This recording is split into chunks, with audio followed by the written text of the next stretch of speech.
with healthcare, education, housing. It's all about improving outcomes for low-income Americans. He also served as the acting director for the Office of Pandemic and Emergency Threats at HHS during the Obama administration. Great voice, I should say, for us. He joins us on the phone from Washington, D.C. Dr. Ramirez, good to have you back. There is a debate over booster shots, whether or not we should get it. Does it make sense? How do you see it and why? So I am fully in favor of vaccine boosters for all Americans at this point, Carol. And I think this may stand in contrast a little bit to what the CDC's advisory committee issued yesterday. But the reason that I think it's a good idea for us to roll boosters out to everyone here in the United States is primarily based on what we're seeing in data coming out of Israel, where they had a significant surge related to Delta that coincided with a significant drop in the immunity provided by the Pfizer vaccine in that country between the 6 and 8 month mark. And the United States is at a position right now where we can sort of blunt the ongoing surge that we have here and prevent a worsening surge similar to what they experienced in Israel. And there's enough evidence, there's enough medical evidence out there that the booster makes sense to have? Well, that's an area of ongoing debate. And unfortunately, one of the things that we know during the pandemic, right, is that the speed of information that we can get from our gold standard, a randomized controlled trial, for instance, oftentimes takes too long relative to the speed of an outbreak. And in this instance, I think we need to depend on what we're seeing from other countries around the world that have served as good indicators for what we should expect here in the United States. We saw what happened in the UK. We've seen what happened in Israel over the last few weeks. And I think, unfortunately, we're unlikely to get that level of data here in the United States in time to blunt this worsening surge. I've also never seen a situation like this. Of course, we haven't lived, for most of us, during a health pandemic, where it's kind of like, what vaccine did you get? Oh, well, I got this one. And I say that because today we had news that Moderna's COVID vaccine generated more than double the antibodies of a similar shot made by Pfizer and BioNTech. And this is in those initial 2 doses, not a booster, which I think I said incorrectly before. So in that initial 2 doses, how are we as a general public supposed to kind of interpret that? Yeah, I think this is really interesting from the basic science perspective, Carol, right? I mean, I think what we saw from both Pfizer and Moderna at the 5 to 6 month mark was that these vaccines were, between the two of them, between 90 and 95% effective at preventing significant enough illness to put someone in the hospital, which is really ultimately what matters. In terms of the number of antibodies that are produced with either one of these vaccines, the more important determinant would be how long lasting that immunity is. And that might make or impart some ability to sort of make a relative quality judgment between those two. But at this point, we have seen evidence that shows that the efficacy for each of those vaccines is dropping off between the 6 and 8 month mark. And so that's really what's more important here, rather than the number of antibodies that get produced. So it's a question I've often put to our medical community. What should I be marking on my calendar as a date to get my booster shot? Is it 6 months? Is it 8 months? I know we haven't gotten necessarily the final guidance on this, but what would you suggest? So it's an area of ongoing guidance. I suspect that when all is said and done, we're going to land closer to the 6 month mark. The Biden administration put out the September 20th date as their original sort of line in the sand, and that was at the 8 month mark. And then we heard from the president that maybe they were thinking about moving that back to 5 months. And I think a lot of that is based on data that we're seeing from overseas, which is, somewhat uncertain and not being conducted here in the United States, which makes interpretation more difficult. So it's a little bit of a moving target. But in my own opinion, based on what I've seen from overseas data, I think the 6 month mark for this sort of third shot or booster is probably where we're going to land.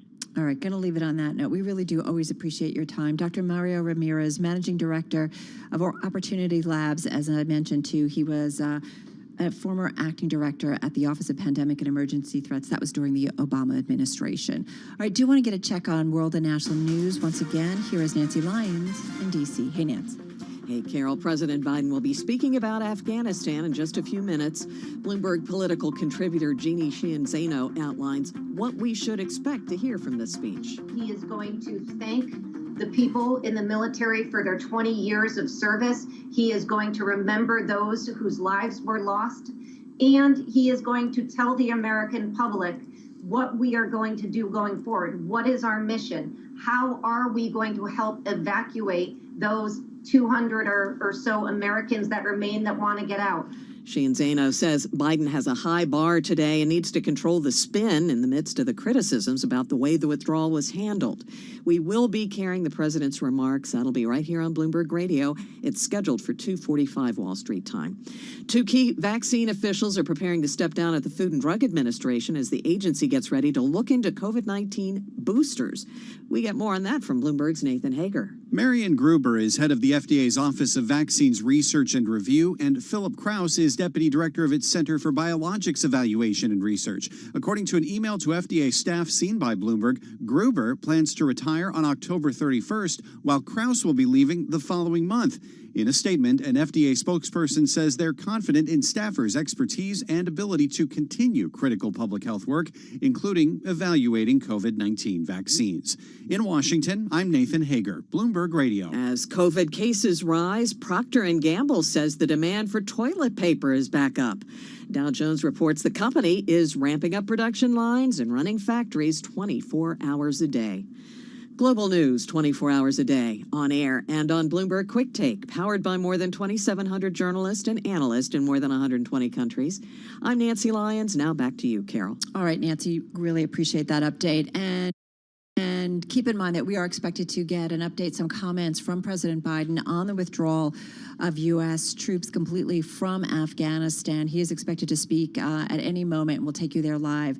In the meantime, let's bring in our Bill Ferries, Bloomberg News National Security Team Leader and Senior Fellow at the conservative think tank American Enterprise Institute, Michael Rubin, both on the phone in D.C. Bill, it's interesting. I've heard a lot of conversations on Bloomberg about President Biden not making this an evening presidential speech to the nation and instead doing it during the day. What are we expected to hear from President Biden? How are we supposed to kind of interpret everything that's going on and how the administration is conveying it?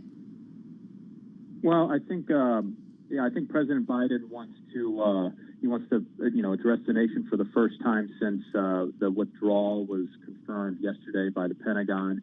And I think, what we've been told about his speech is that he'll talk about some hard decisions he felt like he had to make in this process. The administration has long said they felt like they were kind of dealt a difficult hand, not just because of President Trump's agreement with the Taliban last year, but just because of the difficulty in getting U.S. troops out after 20 years. And I think he's going to make the point that he believes it just wasn't in our U.S. national security interest to remain, whether that was, because there are terrorist threats elsewhere, or that his belief that to continue to deal with the Taliban and stay in Afghanistan would have required thousands of more troops. I want to bring you into this conversation, Michael. You specialize in Iran, Turkey, the broader Middle East, understand the region. Then you, I would expect, really understand Afghanistan and how difficult it has been to even lead internally with leaders, domestic leaders, because there are so many different factions. Wouldn't it have been difficult at any time for the U.S. troops to pull out of Afghanistan? It would have been difficult. That doesn't mean it needed to be this difficult. There's actually a lot of parallels to what occurred during the early years of the Carter campaign and the Carter presidency. Carter's first foreign policy address in January of 1975, while he was still governor, called for a complete withdrawal from the Korean Peninsula, and then that was later amended in the Democratic National Convention platform to say, well, we can have an over-the-horizon presence with the Navy and the Air Force. But when Carter's aides, specifically Secretary of Defense Howard Brown, saw how the North Koreans were reacting, Carter reversed course. At this point, we still have a presence in South Korea. We still have a presence in Japan and, of course, in Germany. And there's an open question about whether or not we had finally found the sweet spot in Afghanistan where our presence was a deterrent without putting American forces at risk. Bill, who are the United States' allies in this process? That's a difficult question to answer. I mean, in the immediate region, it's hard to really point to any country and say that's our strong ally. I think there will be a lot of communication with Pakistan, trying to influence them, because we know they have a lot of inroads and influence over many of the Taliban leaders. But I don't think we're going to have tremendous influence with China, which has an interest in seeing some stability on that border, and the same with Russia. I think we're going to be relying literally on over the horizon in the sense that, we'll be probably staging things more from the Gulf waters, from the UAE, Qatar, places like that. So a little bit further afield. One thing I wanted to ask both of you is the Taliban, we know, has called for friendly ties, in fact, with the U.S. just hours after we saw the latest American soldiers being flown out of Kabul and ending that 20 years of war. Michael, can the United States have a friendly relationship, a productive relationship, a 21st century relationship with the Taliban? Well, first of all, it depends what you mean by the Taliban, because the Taliban is really an amalgam of different groups and different factions. It's important that we don't get drawn into a good cop, bad cop scenario in which the Taliban tell us sweet words and purposely avoid accountability by blaming everything on rogue actions. That said, National Security Advisor Jake Sullivan, when he appeared on Face the Nation this past Sunday, talked about the leverage which the Americans have over the Taliban. It seems, although he wasn't pressed on it, that much of that has to do with the $9.4 billion in Afghan reserves, much of which is actually held in the United States. The question is, can you release any of that money without releasing all of that money? Is it akin to being a little bit pregnant? Because if we certainly use that money as leverage, then we're simply implying that the Taliban is the legitimate government of Afghanistan, and that may be too early to say, simply because we're just seeing the Panjshir Valley resistance sort of consolidate right now and push back. Bill, in terms of internally, what's going on at the White House, Defense Department, Pentagon, National Security, there's a lot of advisors, I'm assuming, weighing in with President Biden on this. Is there any cohesion in terms of what are the most productive and smart steps when it comes to the U.S.'s relationship with Taliban with the Taliban going forward?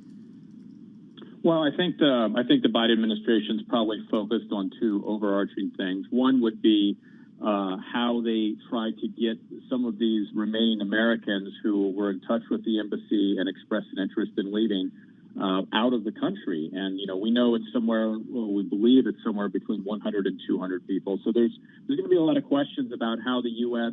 Communicates with the Taliban and how cooperative the Taliban are with helping those people get out. And then the second issue is going to be, does Afghanistan become a cradle for terrorism that could strike out across the borders and potentially hit the United States again? So I think that's the kind of pure U.S. national security angle that I think President Biden will probably try to address a bit in his speech today when he talks about the withdrawal. But those are the two issues. And then I think after, now that the troops are out, I think there is going to be a really hard look at the intelligence about why this Afghan army didn't stand up and put up more of a fight as the U.S. began its drawdown. Well, and what's interesting, too, is there's a lot of folks weighing in on the situation, as you would imagine. Former U.S. National Security Council advisor John Bolton saying earlier, I believe on Bloomberg TV, that we are now in a pre-9/11 world. Michael, how do you see it? You understand this region. Are we more at risk today than we were a month ago before the U.S. withdrawal when it comes to terrorist risks and also U.S. national security? I think it's safe to say that if we had not ordered our withdrawal at the time we did, not only would the Taliban not be in any provincial capital, they wouldn't be in Kabul either. Certainly, there's a lot of blame that can be put on the previous administration with regard to the February 29th, 2020 agreement, which called for the Taliban to disassociate itself from extremist groups like Al-Qaeda. While it's easy in a conference room to imagine that as a diplomat, in reality, that's talking about cousin disassociating from cousin, brother disassociating from brother. The real question looking forward has to be how we deal with the reality that the Taliban isn't just an indigenous force. It's gotten support from Pakistan's ISI, its Inter-Services Intelligence Agency, and how we deal with Pakistan moving forward, especially with so many loose weapons now on the market. One thing I do wonder, Michael, and I feel like when we talk about the Middle East, for many Americans, it just kind of lumped into one bucket. And that's not necessarily the case, as you well know. What do we as Americans need to understand about the region and the importance in terms of a U.S. relationship? Well, I think it's important to understand why the Pakistanis support the Taliban. Pakistan was created as a land for the Muslims, but it's a land of many different ethnic groups. In 1971, East Pakistan became Bangladesh because they felt that they were being disrespected by the dominant ethnicities in West Pakistan. When that happened, the Pakistani intelligence service and the army decided, we need to promote radical Islamism, religion, as the glue to hold everyone together so our ethnic diversity doesn't tear us apart. So from Pakistan's point of view, supporting Islamist extremism in Afghanistan is a way to hold Pakistan together. We need to understand that Pakistan has perhaps the least self-confidence of any country in the world right now as to its own ability to survive. I don't support Pakistan in this, but it's important to understand where they're coming from. Well, and I do wonder too, Bill Ferries, I want to bring you back. And right now we're talking with Bill Ferries, Bloomberg News National Security Team Leader and Senior Fellow at the American Enterprise Institute, Michael Rubin, who is an expert in the broader Middle East and certain countries in the Middle East specifically. Hey, Bill, what I wonder is, what happened in Afghanistan, I don't know whether it's 1 week, 2 week, 3 week. We're going to talk later on our show with a group that's helping get Afghan refugees settled here in the United States. I do wonder when this, or I guess longer term, how much of an impact this has on foreign policy, security issues for the Biden administration. Is it what kind of a guide or what kind of guidance are you getting in terms of how much of a distraction this is potentially from the president and his team working on other issues, potentially domestic issues? Sure. I think at a very broad level, 30,000-foot level, I think the Biden administration came in thinking some things like Afghanistan probably were distractions from other more higher priority foreign policy focuses, like just shifting their focus to Asia, including shifting the Pentagon's focus to Asia. That whole pivot is something that's been talked about for probably more than a decade now. But I think the Biden team came in thinking that this was a chance. They were taking this agreement that President Trump signed, and they were frankly probably glad to run with it and use it as a way to get some troops out of there and try to get the Pentagon thinking about Asia. But more broadly on the president's overall agenda, I think certainly he wants to get back to focusing on knocking out the COVID flare-up we've seen with the Delta variant and getting some of his spending plans through Congress. Whether the Afghanistan withdrawal damages the chances of that, I think, remain to be seen. But I think his focus, when he showed up, I think was heavily on the domestic side with COVID and the economy, and I think it stays there. Well, and you mentioned President Biden and his agenda. Speaking of agendas, Michael, let me bring you back in here as well. China, and how do you see China playing maybe a more significant role in Afghanistan specifically and more broadly in the Middle East? Well, China certainly has tight economic ties with Pakistan, and as Pakistan dominates the Taliban or its major influence, you can almost look at the Taliban as a vassal of China once removed. That said, China's main focus is going to be on ensuring that radicalization from the Taliban doesn't blow back into China, where, of course, China has its own domestic issues with the Uyghurs, a Muslim indigenous population, which the Chinese have been accused of committing genocide against. The broader issue, the more interesting focus, will actually, I think, be on Russia, simply because if you look at Russian demography, within about a decade, about 30% of the conscript-age Russian population joining the military will be Muslim. We're not talking about Chechnya and Dagestan here. We're talking about other Russian Muslims like the Tartars and so forth. And so Russia is deeply, deeply concerned about the potential of blowback, Islamist blowback from the Taliban going across its southern frontier with the former Soviet states of Uzbekistan, Tajikistan, and Kyrgyzstan.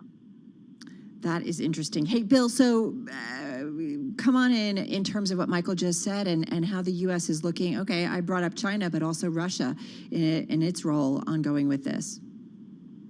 Yeah, I think one thing that both Russia and China, and Michael mentioned it there, I mean, I think one of their initial priorities is just going to be fortifying that border and making sure that any sense of radicalism doesn't really spread into their territory. I mean, there has been talk about, the mineral deposits in Afghanistan, whether the Chinese would promote investment in Afghanistan to get access to that. And that certainly could happen, but their top priority is just going to be making sure that they have, whether it's a porous border or not, they have that border locked down. Bill, earlier I brought up John Bolton and comments about how we were, as a country, worse off than or back to where we were in a pre-9/11 world. You cover national security here for the U.S. Are you hearing conversations about that internally? Are you getting any guidance from people within the administration on the security side saying, this puts us in a really dangerous spot, the United States? Well, I think in some ways it's a little early to make that judgment. I mean, certainly no one is taking the Taliban's comments about, supposedly trying to be a little bit more moderate in their policies, particularly towards women. No one's really taking that very seriously. But whether ISIS or Al Qaeda or another group gets a stronger foothold, I think it's too early to say that. All right, going to leave it on that note. Gentlemen, thank you so much. Really appreciate it. Bill Ferries, he's Bloomberg News National Security Team Leader on the phone in D.C. Also from D.C. is Michael Rubin, Senior Fellow at the conservative think tank American Enterprise Institute, who covers Iran, Turkey, also the broader Middle East. Talking ahead of what we are expecting, some live comments from President Biden on Afghanistan, specifically as the last American soldiers, as you know, have been out of Kabul, ending that 20-year war between the United States and Afghanistan. You are listening to Bloomberg Business Week. When the president begins speaking, we will take you live to D.C. to hear those comments. In the meantime, we continue to track the markets on what is a little bit of a volatile day, a little bit of movement up and down. And right now, we're down on both the S&P and the Dow, slight gain on the NASDAQ. You are listening to Bloomberg Radio.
headlines and breaking news 24 hours a day at Bloomberg.com, the Bloomberg Business app, and at Bloomberg Quick Take. This is a Bloomberg Business Flash. From Bloomberg World Headquarters, I'm Charlie Pellet. We have got 1 hour to go until we wrap up the trading month of August. We are also awaiting remarks from President Biden. We will have those for you live right here on Bloomberg Radio. Right to the numbers with the S&P down 4 now. That is a drop of 0.1%. It is a mixed Tuesday. We've got NASDAQ higher up by 13 right now, a gain of about 0.1%. NASDAQ 100 index flat on the day. Dow Industrials lower by 35, down 0.1%. Stocks have been fluctuating again. The S&P lower by 4, down 0.1%. 10-years down 7/30 seconds. 10-year yield 1.30%. Gold up 0.3, 18.15 the ounce, and West Texas Intermediate crude oil lower by 1%, 68.48 a barrel. Stocks are fluctuating as traders assess whether lofty valuations can withstand the unwinding of pandemic-era stimulus. Wall Street, meanwhile, looking ahead to Friday morning's jobs report and what it will mean for Federal Reserve policymakers. Subhadra Rajap is head of rate strategy at Societe Generale. It needs to be strong. We need to see at least, 2 more consistently strong reports for the Fed to be able to announce some sort of a tapering in November. So yes, they might be behind the curve relative to their goals back in 2013. But for the most part, they've achieved their goal of not creating a tantrum in the market. Subhadra Rajapa of SocGen. Zoom Video Communications shares, they are plunging right now after last night's earnings report, down 16.4%. Walgreens Boots Alliance is going to boost the starting wage for its American employees to $15 an hour, becoming the latest retailer to sweeten compensation amid a hiring crunch. Shares of Walgreens up right now by 4.1%. Earnings after the bell today include CrowdStrike Holdings and PVH Corp. CrowdStrike down 2.4%, PVH down 1.8%. I'm Charlie Pellet. That's a Bloomberg Business Flash.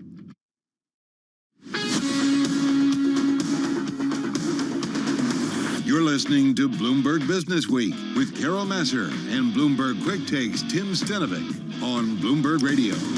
All right, so Robinhood, we've been talking about it. It was down just under 7% yesterday, gaining back a little bit of ground today, up about almost 0.9% there. It's one name that we talk about a lot. Yesterday, some of the concerns as a result of SEC Chair Gary Gensler talking about a full ban on payment for order flow on the table. That is so crucial to Robinhood's business. Let's make some sense of it. Bloomberg News investing reporter Annie Massa with us on the phone in New York City. So, Annie, good to have you here. Robinhood really dropped a lot yesterday, getting back a little bit of ground today. What do we know about Gary Gensler and what he has to say? So Gensler kind of echoed remarks that he's made in the past couple of months that he'd be open to the idea or basically isn't ruling out the idea of banning payment for order flow. And payment for order flow is basically a behind-the-scenes practice that earns some money for brokerages, and the reason that it's back in the news and people are thinking about it again is because everyone kind of looked into the mechanics of retail trading in the wake of the GameStop episode that we saw earlier this year. The way that payment for order flow works basically is that when you place a trade through a brokerage like Robinhood, for example, Robinhood sends that order out to trading firms. So that would be Citadel Securities or Virtu, Susquehanna, Wolverine, and they fill those orders and then they pay Robinhood for the right to do that. It's controversial practice, it's legal, but it's kind of back in the news flow again. But not everybody does it, correct? That's right. So it has varying degrees of importance at the different brokerages. And the reason why is that different brokerages have different mixes of how they earn revenue. So some brokerages, like a gigantic brokerage like Charles Schwab, for example, has more different revenue lines. It has its own funds, for example, that it earns management fees on, and its own bank. So, it earns money through other avenues other than just payment for order flow. Now, for smaller brokerages with fewer business lines, payment for order flow can be much more important. So that's the Robinhoods of the world, for example. All right. So what would happen potentially if it goes away? So an out-and-out ban on payment for order flow, it's worth mentioning there have been some analyst notes that came out today where they're still skeptical. Some analysts are still skeptical that such a ban could ever really come into place. When we think about zooming way out, it has become much cheaper to trade. Commissions for trading through a brokerage account have gone to zero. And so there is some skepticism that regulators would want to mess with something that arguably has helped those trading costs come down. If such a ban were to come to pass, Robinhood would have to figure out how it can fill its customers' orders without having to, and other brokerages too. Robinhood is not the only brokerage that does this. They would have to figure out how to fill those orders without sending them out to other kinds of trading firms. Interesting. I mean, the downside of our paying for order flow, I mean, one of the concerns are, and I know you put this in your story, is whether that encourages firms to push clients to engage in excessive buying and selling. And that's the downside. That's the concern, correct? That's one of the concerns. And then it also, another kind of big concern that's out there is whether it's obscuring kind of how customer trades are getting done. I mean, there is absolutely, it's disclosed, the specifics of it are disclosed, but, some people worry that it could skew the incentives, basically, of where orders are going to be traded. So those have been the kind of two boogeymen of payment for order flow system. Does it also then prioritize certain trades over others potentially? Certain retail trades over others. Well, I mean, it's a practice for retail orders, and it's happened a couple of times that it will come into the mainstream and come into the regulatory conversation, but it has existed at this point for decades. So it would be pretty new and a pretty big shift if regulators were to consider any kind of upending of that system. But it's not impossible. In the UK, payment for order flow is not allowed, and retail brokerages are able to operate there. All right, so that's been going on, and that's been weighing certainly on the Robinhood trade, and we've seen that. We certainly saw it yesterday, not necessarily today. The other thing is, the other story is PayPal maybe creating a trading platform. What do you know about this? What do we need to think about? So basically, the race is on among fintechs, and Robinhood is absolutely jockeying in this race, but Square and PayPal are all in this race to create, I guess what's being called in the industry, a super app, so like a one-stop shop for your entire financial life. Robinhood is approaching it from the angle of like they've started with brokerage and are expanding from there. Other companies like PayPal are backing into the brokerage business from their existing business in payments, for example. So PayPal, in order to build out even more, is exploring the idea of having a brokerage service of its own. So stay tuned. I mean, nothing officially announced, correct? That's right. It's a stay tuned kind of situation where we don't have. I mean, that's certainly not built out yet, but it's a race among the fintechs at this moment. Hey, one last question. When going back to Gary Gensler, just got about 30 seconds here. I mean, he's got a lot on his plate, different priorities. Where does this one, the payment for order flow, where does this stack up? It's tough to know how high it is on the list because it's not even his only priority when it comes to Robinhood. There are a lot of brokerage questions out there, and this is just one of them. All right, going to leave it there. Hey, Annie, thank you so much. Really appreciate it. Bloomberg News investing reporter Annie Massa joining us on the phone in New York City and just taking a look at Robinhood. As I mentioned, we did see the stock take a little bit of a hit there yesterday, down about 6.9% by the Monday close. Today, quite a range. It was down almost 5% at its lows, but right now it is showing a gain of 0.7%. All right, you are listening to Bloomberg Business Week. Let's get an update on world and national news off to our 99.1 newsroom in the Nation's capital, and Nancy Lyons.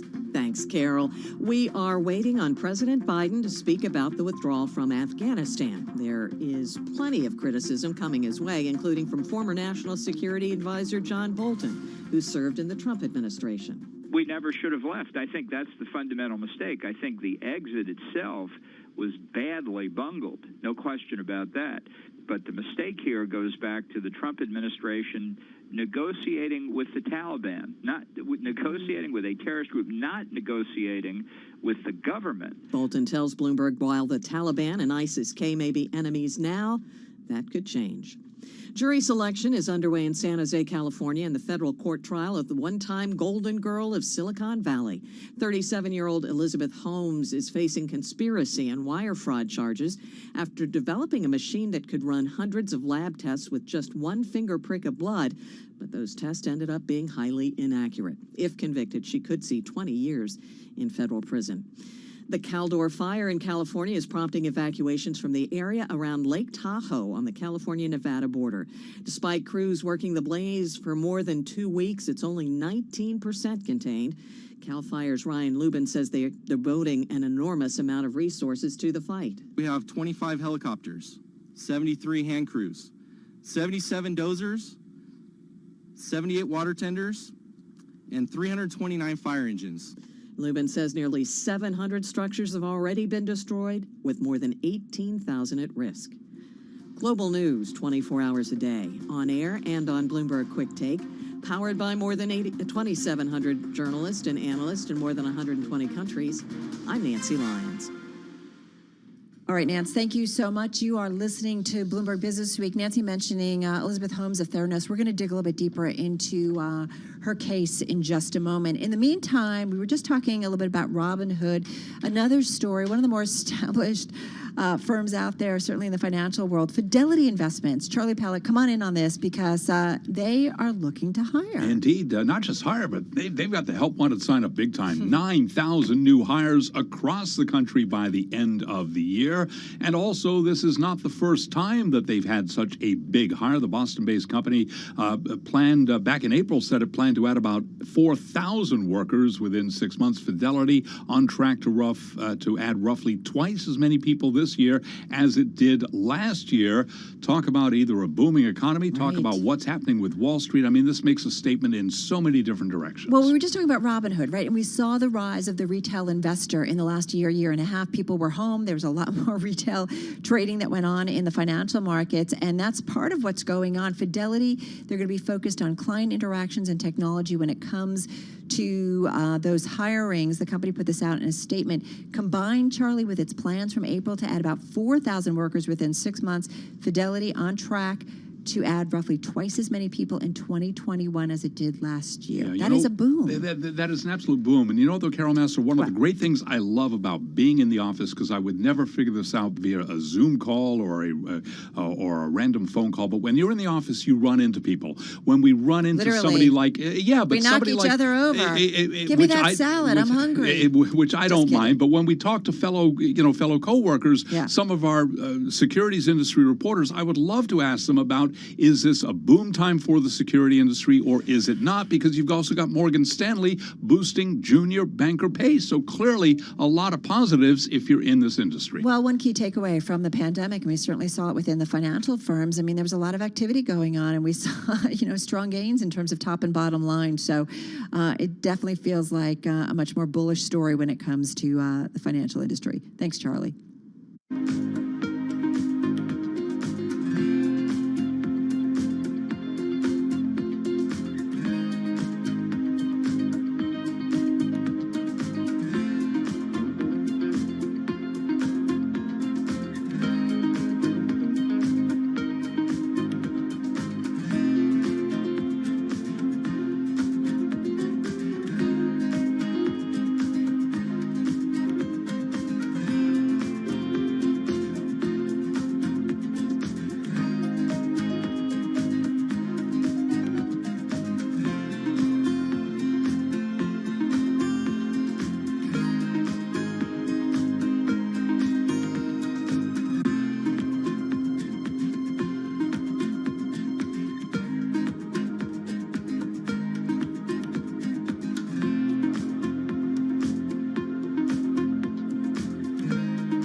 events, headlines, and breaking news 24 hours a day at Bloomberg.com, the Bloomberg Business app, and at Bloomberg Quick Take. This is a Bloomberg Business Flash.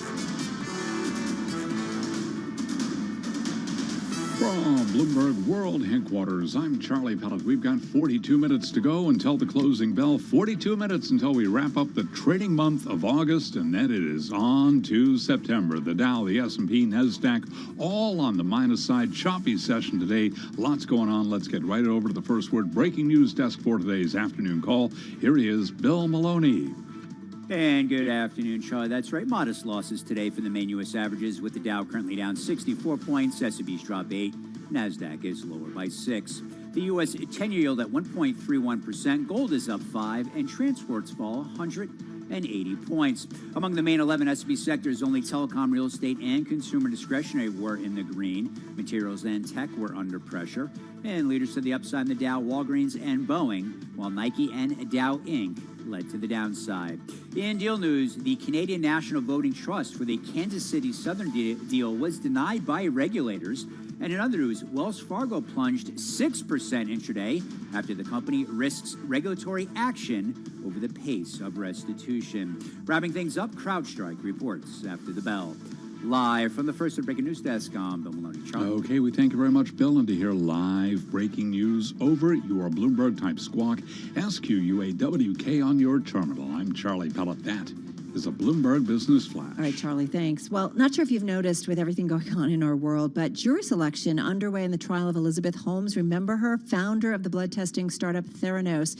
She is facing charges that she defrauded investors and patients by making false claims about her company's blood tests, as well as about the Theranos financial position. Tracking all of this for us here at Bloomberg, Bloomberg News legal analyst June Grasso. She's also host of Bloomberg Law weeknights at 10 p.m. Wall Street time on Bloomberg Radio. She's here in our Bloomberg Interactive Brokers studio. Good to have you here. Great to be here, Carol. So tell us, what's the timeline? I mean, is this going to be a long trial? It's going to be 3 to 4 months. Okay. So as they're sitting, these jurors, that's a consideration that they're telling them it's going to be 3 to 4 months. And also they asked them about COVID, by the way, one of the questions, whether they would sit in a courtroom for that long with COVID and whether they've been vaccinated. Among a questionnaire of about 28 questions that went into their hobbies, how much they knew about this case, which has been all over. You know, it's HBO documentaries. There were going to be movies made about it.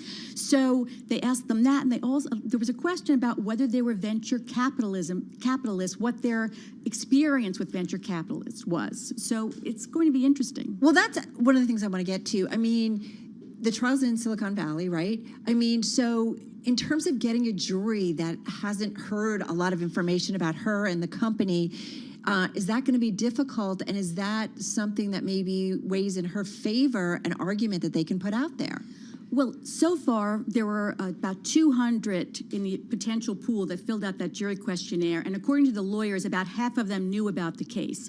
But the judge has said that that is not going to stop a person from being on the jury. Because let's face it, in the George Floyd case, in the Marathon Bomber case, people know about this. It's something that you're not going to find someone, and you don't want someone who doesn't know anything about a case like this. Right. But what they have to do is make sure that despite what they know, that they can be fair, that they can judge it on what they see and hear in the courtroom and not what they know from, from a movie that they saw or from an article that they read. Well, and I do wonder if having some understanding of kind of the VC world and understanding how startups go, right? We cover it a lot here, and there are often a lot of claims made. There's a lot of money that gets involved even in the early stages that can go on for years, and then companies that just don't pan out here. How might that actually help her? Well, I think that one of the things, and experts agree on this, that the defense would like to have, there are two kinds of jurors, I think. One is a juror that is savvy about Silicon Valley startups and sort of knows that a lot of this is puffery and what you have to do in order to get investors to come in. And against that is going to be the prosecution, which is going to say, we want a line between puffery and between actual fraud. We don't want this. This is the biggest fraud in Silicon Valley history. We don't want this to happen again. So here's the line. The other juror they're going to want is someone that's going to be sympathetic to her defense. She has, over the weekend, last Thursday, let's say, the judge released documents that had been under seal. So he unsealed them. And in that, it shows that the defense is going to try to show that she was physically, psychologically, and emotionally abused by Sunny Balwani, her former lover, and the president of the company Co-founder for years. of the company, right? Yes, that he controlled everything from what she ate to what she wore. And that the process here is that alone is not a defense, but the defense would be duress, that she didn't know what she was doing. She had no choice in what she was doing because he was controlling her, sort of like the mastermind and the puppet, that he was controlling her, and that so she did what he said. It reminds me of the gun to the head defense. I had to do it because that person had a gun to my head, so she had no choice. And that would take away the intent element, which is the key element here. They have to show that she intended to deceive investors about this, investors and patients about this. June, you've covered a lot of trials, a lot of legal situations, and I think about this one in particular. Almost everybody in the media, I know we at Bloomberg have done stories on her. I mean, for such a long time, she was a get.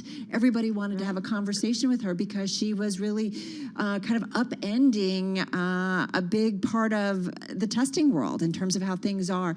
How will that, I don't know. I mean, this goes back to I don't know either. How do people kind of get their head around that? It's such a tough sell to me because you have this image of her as being confident and self-assured. A female Steve Jobs, she was kind of put out there Exactly, as. and also she cultivated that. She wore the turtlenecks. She had the deep voice that some people say was a little bit put on, and also the way she handled interviews and the way she answered questions. It's very hard to reconcile that with a woman who's being, a puppet for someone else. The other thing, though, that she has on her side, though, is that Balwani is not in the courtroom because he's going to be tried separately because of this defense. He's going to be tried separately next year, and they can't call him as a witness because that would be against his Fifth Amendment rights. So he emphatically denies this in court papers, but he's not going to be able to come in and say that's not true. Does that help Elizabeth? That helps her, but still I think it's overwhelming for the defense to try to show this. She's been examined by a psychologist for the defense who's going to testify, and also psychologists of the prosecution. So you're going to hear a lot of psychological expert testimony, and that'll come out both ways. One side will say, oh, yes, she was. We've all seen a lot of Law and Order. Yes. We know how that works. Well, is she expected to testify? She is, and I find this hard to believe, but she is expected to testify. Her lawyers have said that it's more likely than not, they told the judge, that she'll testify. And in order to establish this defense, it seems like it would make sense that the best would be to have her saying this rather than to have a psychologist saying she told me this. Right. But the problem is then the cross-examination. I mean, it's always a gamble to put someone on the stand, but here you can imagine some of the questions that you've been raising that the prosecutor is going to raise. Also, she did a deposition with the SEC because she was charged by the SEC and settled those charges, and she 600 times said, I don't know. So now is she going to say, I know? And she never told the SEC that she was involved with Sunny Balwani and that she was under his control. So you understand the legal world. Who do you think has the tougher case? Is it the prosecution or the defense? The prosecution has the burden of proof, so they have to prove it beyond a reasonable doubt. The defense only has to get one juror to hang it up, but I still think the defense has the tougher case to make here, just case for case. Okay, and is it if she loses, what's the impact on her? Well, the longest sentence would be 20 years, but she'll probably... So jail time. Yes, absolutely. Oh, absolutely. She's charged with multiple conspiracy counts and fraud counts. So this is it's very serious. And also the prosecutors want to make an example out of her that, for Silicon Valley, because there've been a lot of startups, that just... Yep. They're wild, they're great, and then they just fail miserably. Why did they pick on her? A lot of people have been asking that question. So they really want to prove their case, and they want to prove that you can't do this. There's a line, and you can't cross that line. Well, fascinating to watch, and I know you'll be covering it big time for us, and looking forward to all of your coverage. June, thank you so much. June Grosso. She's Bloomberg News legal analyst, and you can catch her weeknights at 10 p.m. Wall Street time on Bloomberg Radio. She is host of Bloomberg Law.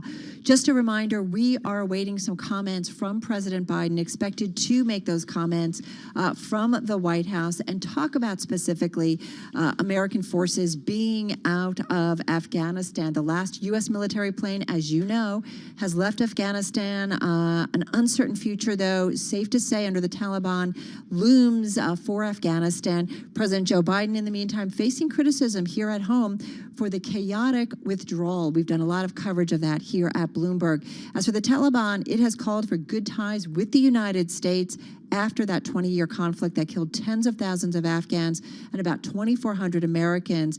In terms of the cost to the United States, something too we have covered a lot here at Bloomberg, in excess of $1 trillion. Now, a State Department official just yesterday saying that the recognition of a new government in Kabul will not come anytime soon. We've also talked a lot about what will be the roles of China and Russia going forward in Afghanistan. China specifically looks like a big source of incoming international recognition for the regime as Beijing eyes that country's mineral wealth. As we know, lots of minerals in Afghanistan, and that is something certainly China is eyeing. Do want to take you to the White House. President Biden stepping up to the podium. Let's listen in.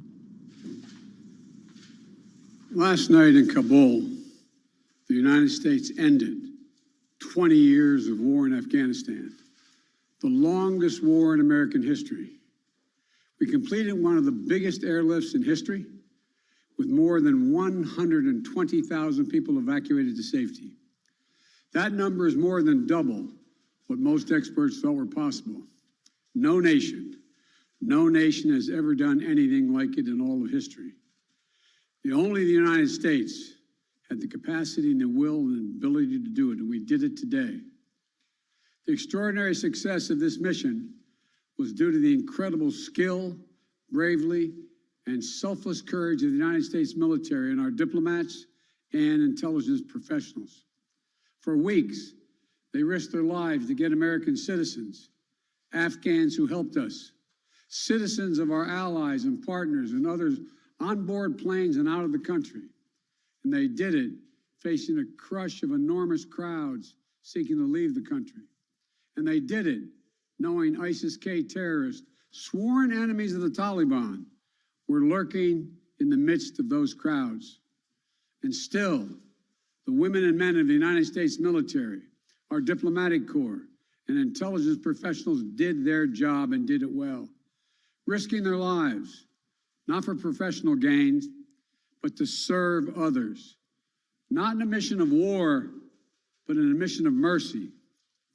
20 service members were wounded in the service of this mission. 13 heroes gave their lives.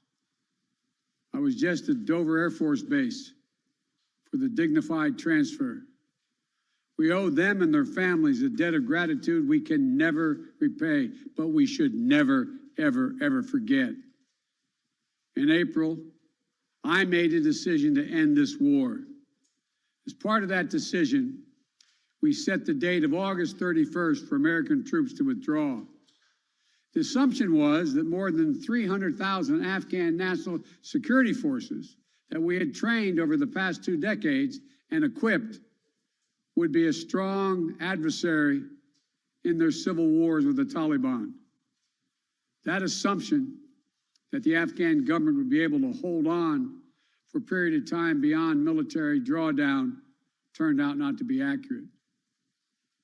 But I still instructed our national security team to prepare for every eventuality, even that one. And that's what we did. So we were ready when the Afghan security forces, after 2 decades of fighting for their country and losing thousands of their own, did not hold on as long as anyone expected.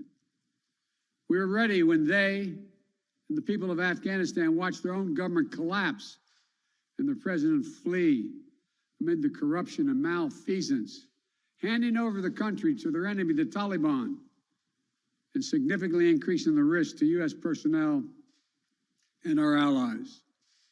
As a result, to safely extract American citizens before August 31st, as well as embassy personnel, allies and partners, and those Afghans who had worked with us and fought alongside of us for 20 years, I had authorized 6,000 troops, American troops, to Kabul to help secure the airport. As General McKenzie said, this is the way the mission was designed. It was designed to operate under severe stress and attack, and that's what it did.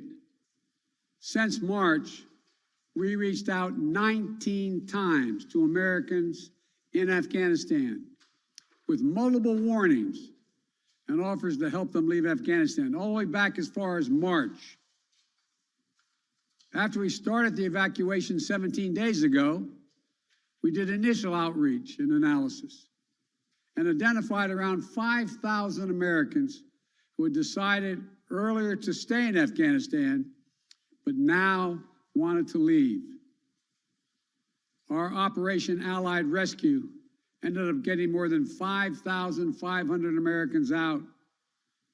We got out thousands of citizens and diplomats from those countries that went into Afghanistan with us to get bin Laden.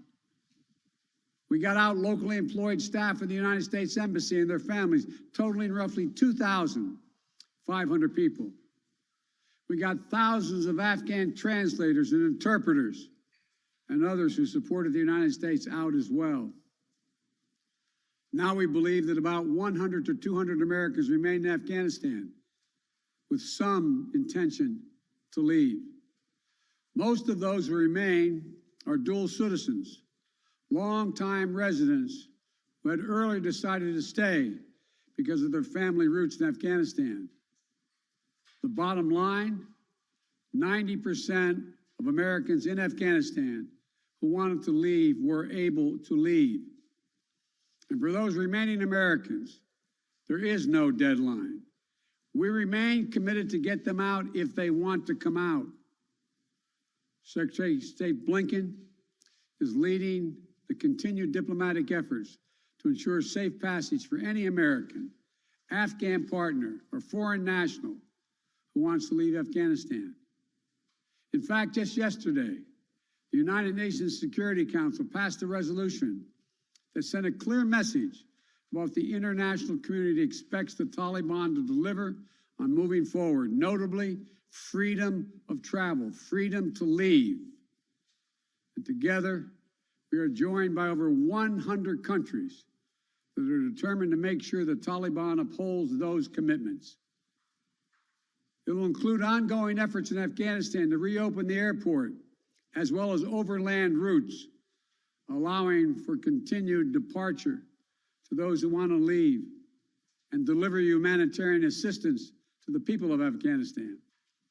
The Taliban has made public commitments, broadcast on television and radio across Afghanistan, on safe passage for anyone wanting to leave, including those who worked alongside Americans. We don't take them by their word alone, but by their actions. And we have leverage to make sure those commitments are met. Let me be clear.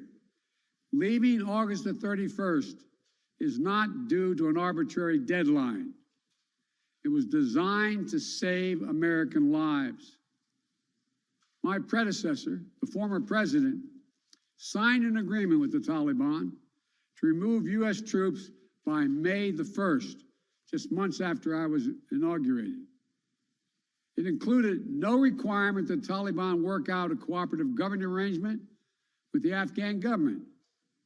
But it did authorize the release of 5,000 prisoners last year, including some of the Taliban's top war commanders, among those who just took control of Afghanistan.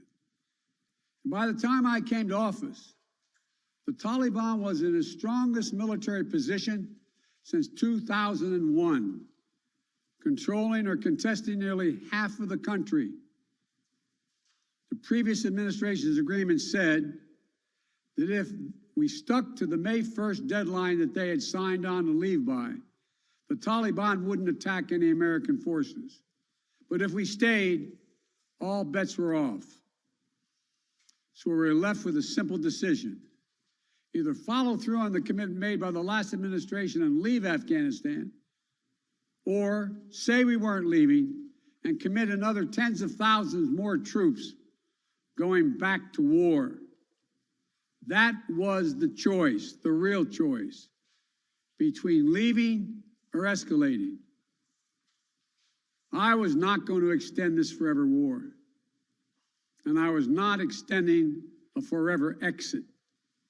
The decision to end the military airlift operations at Kabul airport was based on the unanimous recommendation of my civilian and military advisors, the Secretary of State, the Secretary of Defense, the Chairman of the Joint Chiefs of Staff, and all the service chiefs, and the commanders in the field. Their recommendation was that the safest way to secure the passage of the remaining Americans and others out of the country was not to continue with 6,000 troops on the ground in harm's way in Kabul, but rather to get them out through non-military means. In the 17 days that we operated in Kabul, after the Taliban seized power, we engaged in an around-the-clock effort to provide every American the opportunity to leave. Our State Department was working 24/7, contacting and talking, and in some cases walking Americans into the airport. Again, more than 5,500 Americans were airlifted out. And for those who remain, we will make arrangements to get them out if they so choose. As for the Afghans, we and our partners have airlifted 100,000 of them. No country in history has done more to airlift out the residents of another country than we have done. We will continue to work to help more people leave the country who are at risk. We're far from done. For now, I urge all Americans to join me in grateful prayer for our troops and diplomats and intelligence officers who carried out this mission of mercy in Kabul and at tremendous risk with such unparalleled results. An airlift that evacuated tens of thousands, to a network of volunteers and veterans who helped identify those needing evacuation, guide them to the airport, and provided them for their support along the way. We're going to continue to need their help. We need your help, and I'm looking forward to meeting with you. And to everyone who is now offering or who will offer to welcome Afghan allies to their homes around the world, including in America, we thank you. I take responsibility for the decision. Now some say we should have started mass evacuation sooner. And couldn't this have been done in a more orderly manner? I respectfully disagree. Imagine if we'd begun evacuations in June or July, bringing in thousands of American troops and evacuating more than 120,000 people in the middle of a civil war. There still would have been a rush to the airport, a breakdown in confidence and control of the government, and it still would have been a very difficult and dangerous mission. The bottom line is there is no evacuation from the end of a war that you can run without the kinds of complexities, challenges, and threats we faced. None. There are those who would say we should have stayed indefinitely for years on end. They ask, why don't we just keep doing what we were doing? Why do we have to change anything? The fact is, everything had changed. My predecessor had made a deal with the Taliban. When I came into office, we faced a deadline, May 1. The Taliban onslaught was coming. We faced one of two choices: follow the agreement of the previous administration and extend to have more time for people to get out, or send in thousands of more troops and escalate the war. To those asking for a third decade of war in Afghanistan, I ask, what is the vital national interest? In my view, we only have one: to make sure Afghanistan can never be used again to launch an attack on our homeland. Remember why we went to Afghanistan in the first place? Because we were attacked by Osama bin Laden and Al-Qaeda on September 11th, 2001. And they were based in Afghanistan. We delivered justice to bin Laden on May 2nd, 2011, over a decade ago. Al-Qaeda was decimated. I respectfully suggest you ask yourself this question. If we'd been attacked on September 11, 2001, from Yemen instead of Afghanistan, would we have ever gone to war in Afghanistan? Even though the Taliban controlled Afghanistan in the year 2001? I believe the honest answer is no. That's because we had no vital interest in Afghanistan other than to prevent an attack on America's homeland and our friends. And that's true today. We succeeded in what we set out to do in Afghanistan over a decade ago. Then we stayed for another decade. It was time to end this war. This is a new world. The terror threat has metastasized across the world, well beyond Afghanistan. We face threats from al-Shabaab in Somalia, al-Qaeda affiliates in Syria and the Arabian Peninsula, and ISIS attempting to create a caliphate in Syria and Iraq and establishing affiliates across Africa and Asia. The fundamental obligation of a president, in my opinion, is to defend and protect America. Not against threats of 2001, but against the threats of 2021 and tomorrow. That is the guiding principle behind my decisions about Afghanistan. I simply do not believe that the safety and security of America is enhanced by continuing to deploy thousands of American troops and spending billions of dollars a year in Afghanistan. But I also know that the threat from terrorism continues in its pernicious and evil nature. But it's changed, expanded to other countries. Our strategy has to change too. We will maintain the fight against terrorism in Afghanistan and other countries. We just don't need to fight a ground war to do it. We have what's called over-the-horizon capabilities, which means we can strike terrorists and targets without American boots on the ground, or very few if needed. We've shown that capacity just in the last week. We struck ISIS-K remotely, days after they murdered 13 of our service members and dozens of innocent Afghans.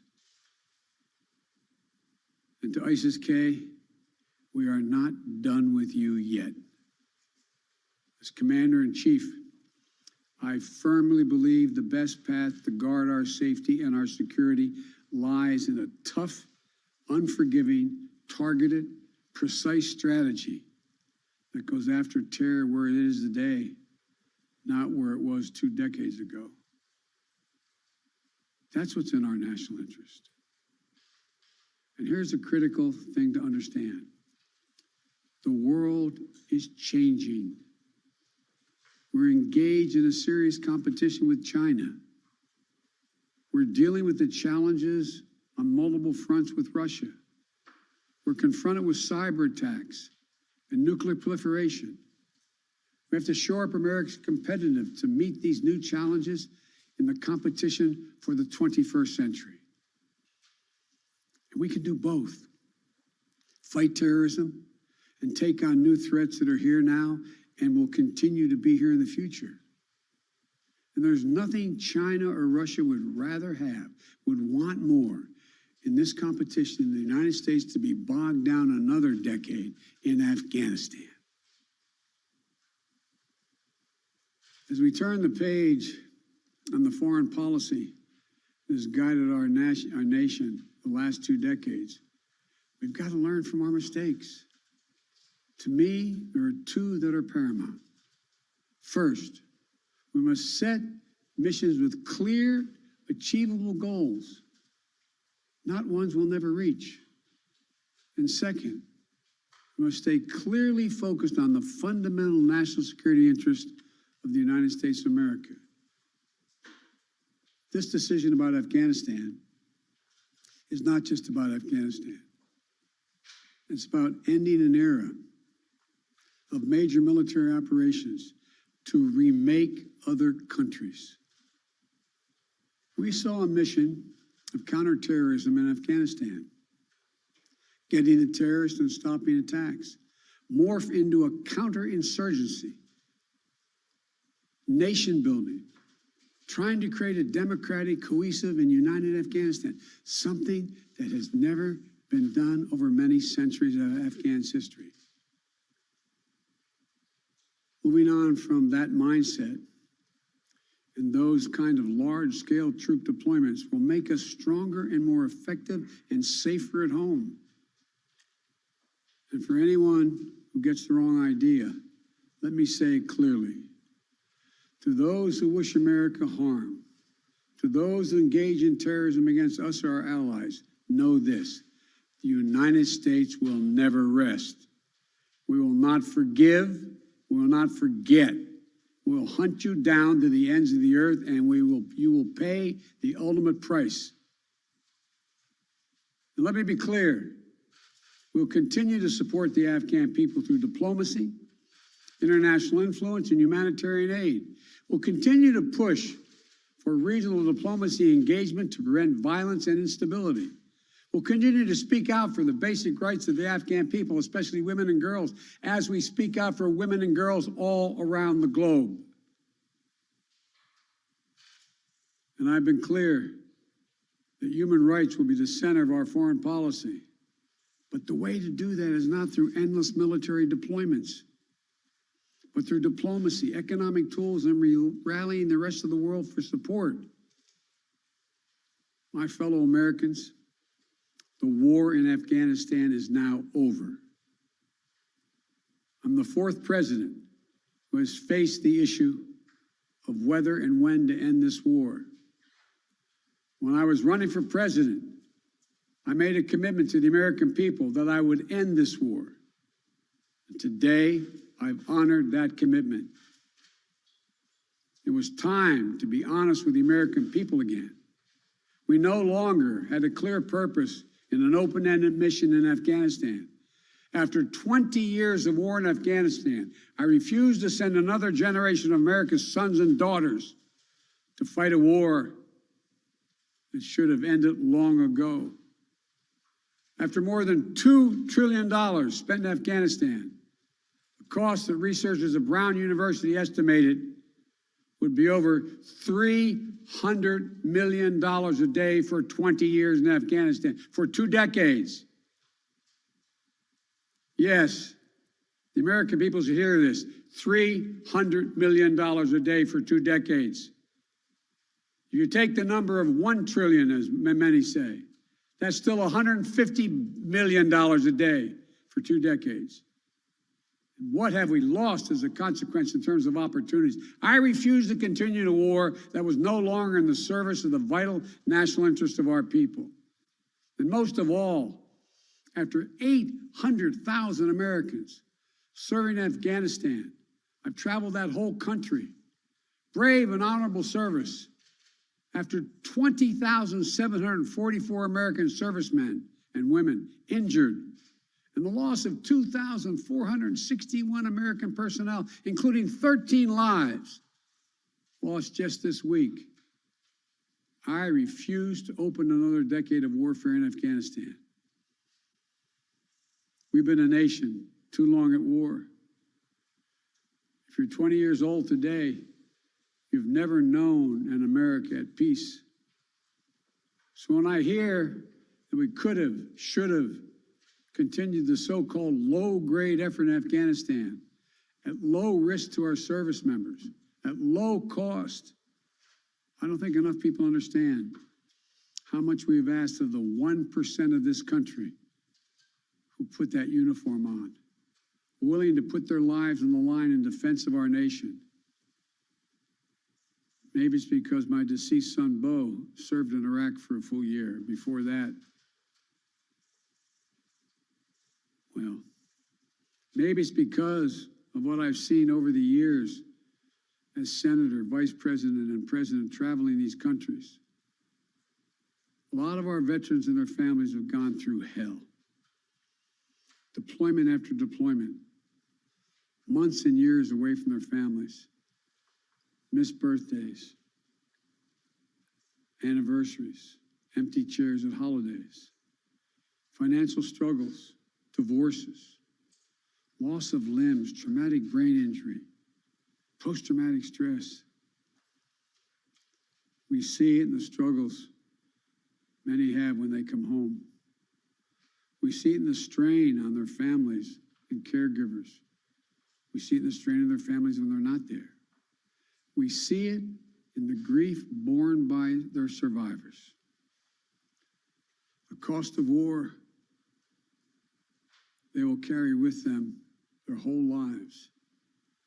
Most tragically, we see in the shocking and stunning statistic that should give pause to anyone who thinks war can ever be low grade, low risk, or low cost. 18 veterans, on average, who die by suicide every single day in America. Not in a far-off place, but right here in America.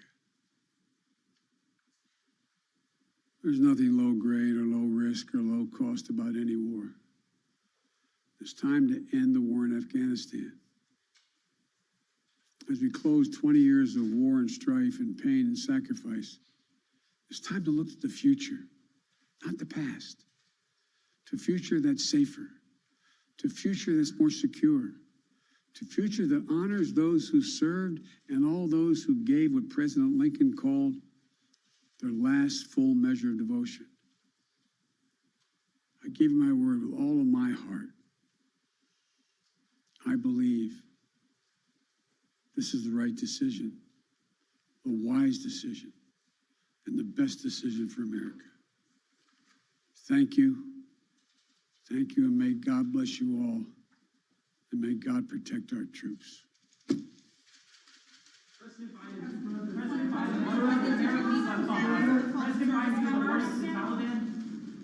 All right, that, of course, President Biden speaking from the White House. The war is over with Afghanistan. The president saying he believes that this is the best decision for America specifically. Let's bring in host of Sound On here on Bloomberg Radio, Joe Matthew. And Joe, it's the kind of speech that we would expect and comments we would expect in an evening address to the country, and yet we got it here on this Tuesday afternoon. A somber President Biden, but a very firm Biden when it comes to his decision and the withdrawal of Americans from Afghanistan. Yeah, a lot of questions about the timing and the venue here, Carol. Why wasn't this behind the Resolute desk in the Oval Office at prime time? Though I am struck by the optics here. As I look at the podium and the cross hall behind it, the exact location where President Barack Obama announced the killing of Osama bin Laden so many years ago. President Biden saying, I refuse to open another decade of war in Afghanistan, saying to those who said stay, that everything had changed. He said it was time to end this war because it's a new world. The terror threat, he said, has metastasized across the world. And that is the message from this White House, that we can't just limit ourselves to boots on the ground in Afghanistan. This is a global fight against terrorism, and our over-the-horizon capabilities, as they keep calling it, will be used to knock down any attempts to hurt the United States. But of course, Carol, there are great concerns about al-Qaeda and other groups reconstituting themselves in now a Taliban-controlled Afghanistan. Well, Joe, you do wonder, I mean, originally and initially why we were in Afghanistan was to make sure that we could protect Americans and the United States specifically following 9/11 and of course, domestic terrorism, something that was so obviously foreign to most Americans. That was the original mission. And you do wonder, I know John Bolton, I think you referenced this on Bloomberg TV earlier on, about he making a comment that we're now in a pre-9/11 world, what the risks are. And I think that is still TBD to be determined. That's right. He said we're basically back on September 10th now. But Joe Biden says staying, though, would not help the security of America as he made that point that the world is changing. Ending an era of major military operations to remake other countries. That's a line that you can let marinate for a moment. The president saying that we're out of the business of nation building, although to ISIS-K, he says, the group that attacked Americans and took 13 lives at the Abbey Gate just days ago, he says, we are not done with you yet. We've seen some attacks, some drone attacks recently. Carol, I'm curious to see what happens in the days ahead as they continue to look for the people who did that. Well, absolutely, and more to certainly come out about the ongoing situation in Afghanistan. All right, Joe Matthew, thank you so much. I know you'll be covering it at 5 p.m. Wall Street time right here on Bloomberg Radio. Joe Matthew, host of Sound On Bloomberg Radio. In the meantime, folks, just about 3.5 minutes left in today's trading session. Bouncing around today, but down about 4 points on the S&P 500, down 16 on the Dow, and the NASDAQ a loss of about 4, so off our highs and lows of the session. Coming up next, we'll be joined by our Bloomberg TV team for Beyond the Bell, live on Bloomberg Radio, and Bloomberg TV, and Bloomberg YouTube, counting you down to the close on this Tuesday. Beyond the Bell, Bloomberg's comprehensive cross-platform coverage of the U.S. market close starts right now. And right now, we are 2 minutes away from the end of the trading day. Romaine Bostic, Caroline Hyde, Taylor Riggs. We are counting you down to the closing bell. Here to help take us beyond the bell, it's our global simulcast. Carol Massar joining us right now, bringing together our Bloomberg television, radio, and YouTube audiences. And Carol, obviously, we keep an eye on what's going on in the market. That is obviously what we do here. Obviously, a day that carries a lot more implications, I guess, for how we feel about the U.S. and U.S. policy, but nevertheless, we do our jobs and move on. No, absolutely. Yeah. Financial markets, what's going on in the world of business, front and center. But, you know, those comments from President Biden, somber. And just a reminder that at any moment, the wall of worry that might be on investors' minds, whether it's geopolitical events or something within the financial markets or regulatory moves or news out of China, these are things that can certainly impact, Caroline, investor sentiment. We see it playing out, and some days investors shrug it off, some days they don't. Investor sentiment muted today, of course. We end flat on after a month of, once again, 7 months of straight gains here for August on the S&P 500. But it was interesting on a day where consumer sentiment, Taylor, has been dwindling, certainly because of Delta front and center. Yeah, we had some really interesting comments, I believe, at the bottom of the 2 o'clock hour on some of those consumer sentiment numbers. And Carol, what was interesting is it did feel like some of the concerns about Delta and the virus, and then, of course, it also felt like concerns about rising prices and some of the inflationary trends that are underway. And is that the right reaction function, Romaine, that when inflation feels a little bit too high, consumers fall back, and then inflation falls back, or does it? Well, it'll be interesting, too, because when we had that whole debate about transitory or not, a lot of it was tied to what we were seeing in the commodity space. We actually saw commodities come down pretty significantly here during the last month here. You're looking at right now the daily numbers here for the major indices for our radio audiences. It's the Dow Jones Industrial Average, down about 40 points here on the day, 0.1%. It's still going to finish the month higher here by about 1%. The S&P 500 down 6 points, or about 0.1%, but once again higher on a month-to-date basis by about 2.9%. The NASDAQ Composite 15,259. That's down about 6-7 points here on the day. The NASDAQ going to finish the month higher by about 4% here, and the Russell 2000 actually bucking the trend here on the day, actually higher here on the day, up by 0.3%, and on a monthly basis, Carol, it's up 2%. Yeah, small caps definitely trying. You know, you mentioned the S&P on its 7th straight monthly rally. In the 18 other times that's happened since 1929, everyone, stocks jumped 10.2% on average 12 months out. So this is where the technicians are going to be coming in. This is where we're going to look at historical trends. If we can get an indication, Taylor, when it comes to what comes next for the equity trade and the rest of the financial markets. You know, it's really interesting. We've been sort of watching a bond story play out all day, bonds catching a bit, and then the reflationary trade a little bit as bonds go up. And that really is the story here with insurance and real estate. For the radio audience, some of the best sector performers on the day. You're only up, though, about 0.4%. And then it gets a little defensive with media, food and staples, some of the food and beverage and the tobacco index up 0.2%. And then I sort of draw our attention down to the unwind of that reflationary trade with transportation and banks and energy firmly at the bottom. You're off anywhere of 0.5% now to 1.5%, Carol. All right, Taylor, thank you so much for that. Let's get to some of the movers today. Tim is out, so I'm going to do some gainers and decliners. On the gainers side, certainly one that caught my attention is NetEase, tickers NTES. Stock is up about 8.7%. Chinese gaming stocks, after selling off yesterday on concerns about China's decision to limit the amount of time that Chinese kids can play online, well, we saw a bounce back in some of those names. NetEase among them, also Tencent and some others. Moderna also on the upside, up about 1.6%. A study showing its COVID-19 vaccine generated more than double the antibodies of a similar shot by Pfizer and BioNTech. Decliners, let's go through them. Among them, Zoom. We broke down their earnings yesterday, tanking today, down almost 17% after a tepid sales forecast. Some concerns about as we get back to the office, whether or not Zoom will be used. Wells Fargo, we had some headlines crossing about midday today, down 5.6% at the close. There are concerns among regulators. They're not satisfied with the bank's progress in compensating victims and shoring up control. So now we're wondering, okay, what's next for Wells Fargo, Caroline? Yeah, of course, the moon music with Wells Fargo just keeps on getting worse. I'm going to double down and have a little look across asset at the moment, guys. And let's start with commodities, because interesting picture there. Now, not on the screen is the likes of aluminium that is surging to a 10-year high as we see supply issues in China, and we also see the ongoing demand element coming for aluminium. But on the downside was WTI crude off by about a percentage point. Now we digest, of course, the ramifications of Storm Ida, of course, the hurricane there, and actually Louisiana getting back on track with supply sooner than expected. But it's the worst month for oil that we've seen since October. So on August, it's down by about 7.5% for oil. I'm looking at what happened in terms of FX markets. Well, the Kiwi actually led us higher. The dollar was down against most G10 currencies. That's a little bit more, well, risk-on tone to the market was what people are saying in the FX market at least. But we also want to go in what was really front and center when it comes to the bonds. Yields spiking higher. Greece up 10 basis points. Italy up 9 basis points. Why? Because 2 ECB board members coming out and saying, look, maybe it's our turn to start thinking about drawing back on that stimulus, that bond buying, Taylor.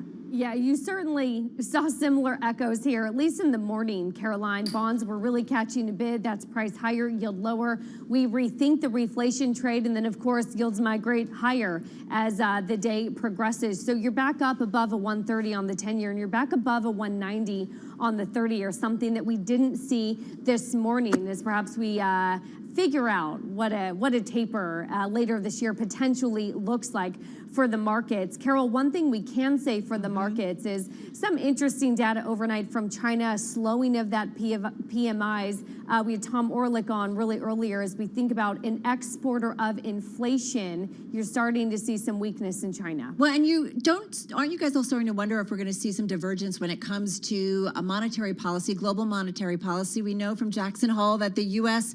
is going to wait a little bit, but to hear those European regulators say maybe it's time to take our foot off the gas pedal. Meantime, China's economy, are we going to see Chinese regulators basically pump more money into their system because of concerns about slowing growth there?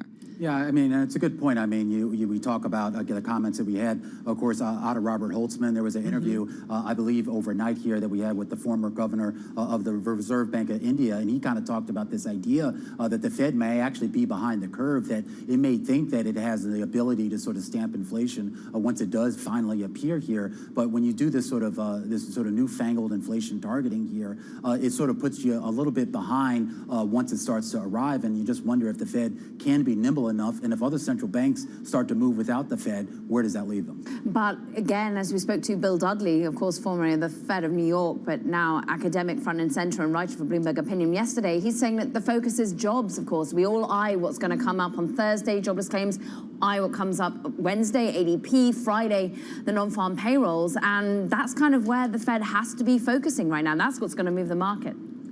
Caroline, in the meantime, we are getting some earnings, of course, as we migrate forward. Take a look at CrowdStrike. Second quarter revenue coming in better than expected, $337.7 million. Estimates were $322.8 million. We pushed the story forward because third quarter revenue, I'm going to check the numbers here because our third quarter revenue numbers look pretty weak. Third quarter adjusted EPS looks right in the range of 8 to 10 cents.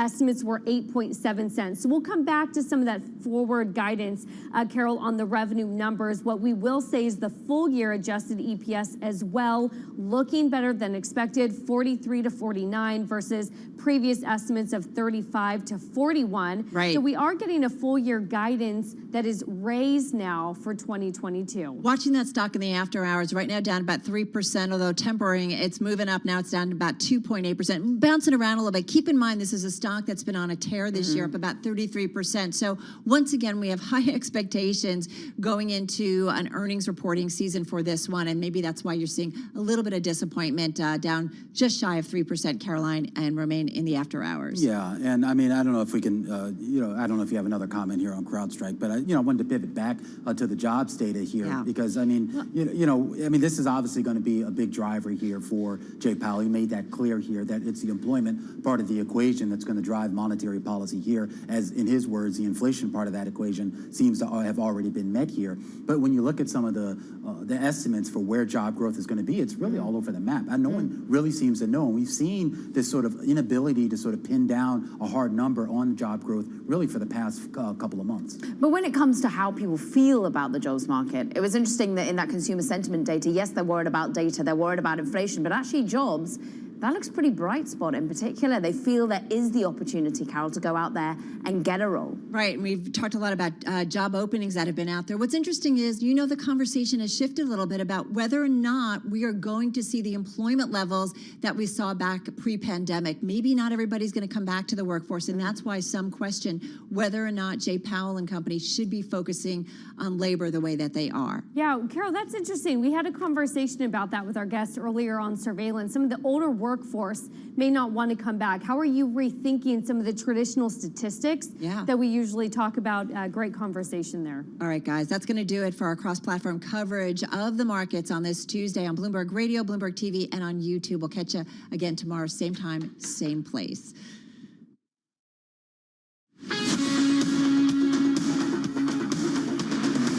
This is Bloomberg Business Week with Carol Massar and Bloomberg Quick Takes Tim Stenovic from Bloomberg Radio.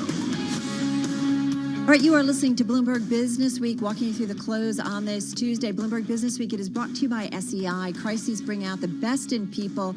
Character community partnership together as one. SEI, go to SEIC.com/IMS. Just a reminder of how we closed. It was an interesting day, and going into the market close, of course, those comments by President Biden on the U.S. withdrawal from Afghanistan, a somber conversation and comments, but the president standing behind his decision to do so. In the meantime, the Dow closing down 39 points, the S&P just off about 6, and the NASDAQ a decline of just shy of 7 points on this Tuesday. Let's get back to world and national news. Nancy Lyons on all of that. She joins us from D.C. Hey, Nance. Well, Carol, President Biden is defending his decision to withdraw U.S. troops from Afghanistan. He says there is no evacuation at the end of a war that you can run without the challenges and threats the U.S. faced. Let me be clear. Leaving August the 31st is not due to an arbitrary deadline. It was designed to save American lives. Biden says he was faced with two choices: honor the agreement made between former President Trump and the Taliban and pull out of the 20-year war, or stay and put more U.S. soldiers at risk. John Bolton, who served as the National Security Advisor under the Trump administration, tells Bloomberg he believes the pullout was a mistake. We weren't there to do charity work for the Afghans. We were there as a strategic defense against the recurrence of terrorism like we saw on 9/11. And I think when we give up that very hard-headed approach, we leave America in danger, which is exactly where I think we are today. Bolton fears while the Taliban and ISIS-K are enemies now, that might change and would pose a new threat to the U.S. With COVID-19 cases rising across the country, there's one job in high demand: travel nurses. Healthcare staffing firm Simplify reports there are about 30,000 open positions for travel nurses nationwide. That's up nearly 30% from last winter's peak. Mike Richards, who recently was ousted as the new host of Jeopardy, is now out as the show's executive producer. Global news 24 hours a day, on air and on Bloomberg Quick Take, powered by more than 2,700 journalists and analysts in more than 120 countries.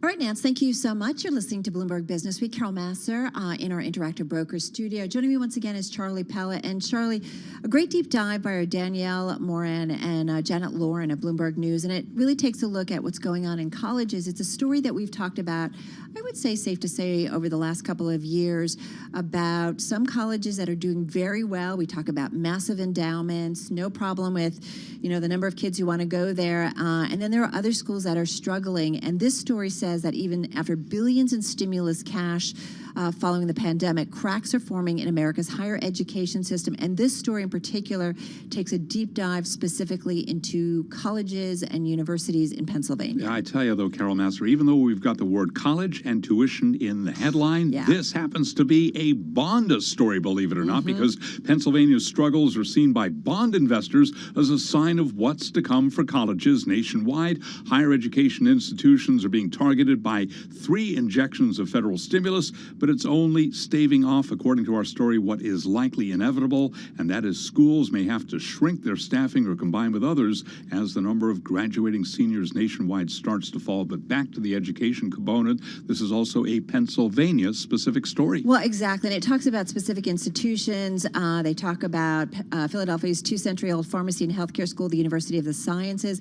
They proposed a merger with nearby St. Joseph's University after facing multi-million-dollar deficits. You had LaSalle universities. Their credit rating was cut to junk after posting an operating shortfall. And Washington and Jefferson College, they're outside of Pittsburgh. They are facing growing operating deficits after a double-digit percentage drop in enrollment over the last 2 years. And part of what's going on, Charlie, you talked a little bit about this, simple demographics. The number of graduating high school seniors has generally risen in the U.S. over the last decade, but in Pennsylvania, that figure has dropped, and that has resulted in fewer enrollees and therefore less revenue. And indeed, just let me add very quickly that it's also got the highest concentration of private colleges that only serves undergrads. All right. Charlie, thanks so much for breaking down that story. You're listening to Bloomberg Business Week on Bloomberg Radio. And don't miss Sound On with Joe Matthew. That is coming up at 5 p.m. Wall Street time on Bloomberg Radio. Joe will be catching up with retired Lieutenant General David Diptula on the latest from Afghanistan, and I'm assuming also President Biden's comments. That's today at 5.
All right, 4:15 on Wall Street. Let's get another check on traffic, see what's going on in the metro area. Adam Wolski, Cross County, what's up?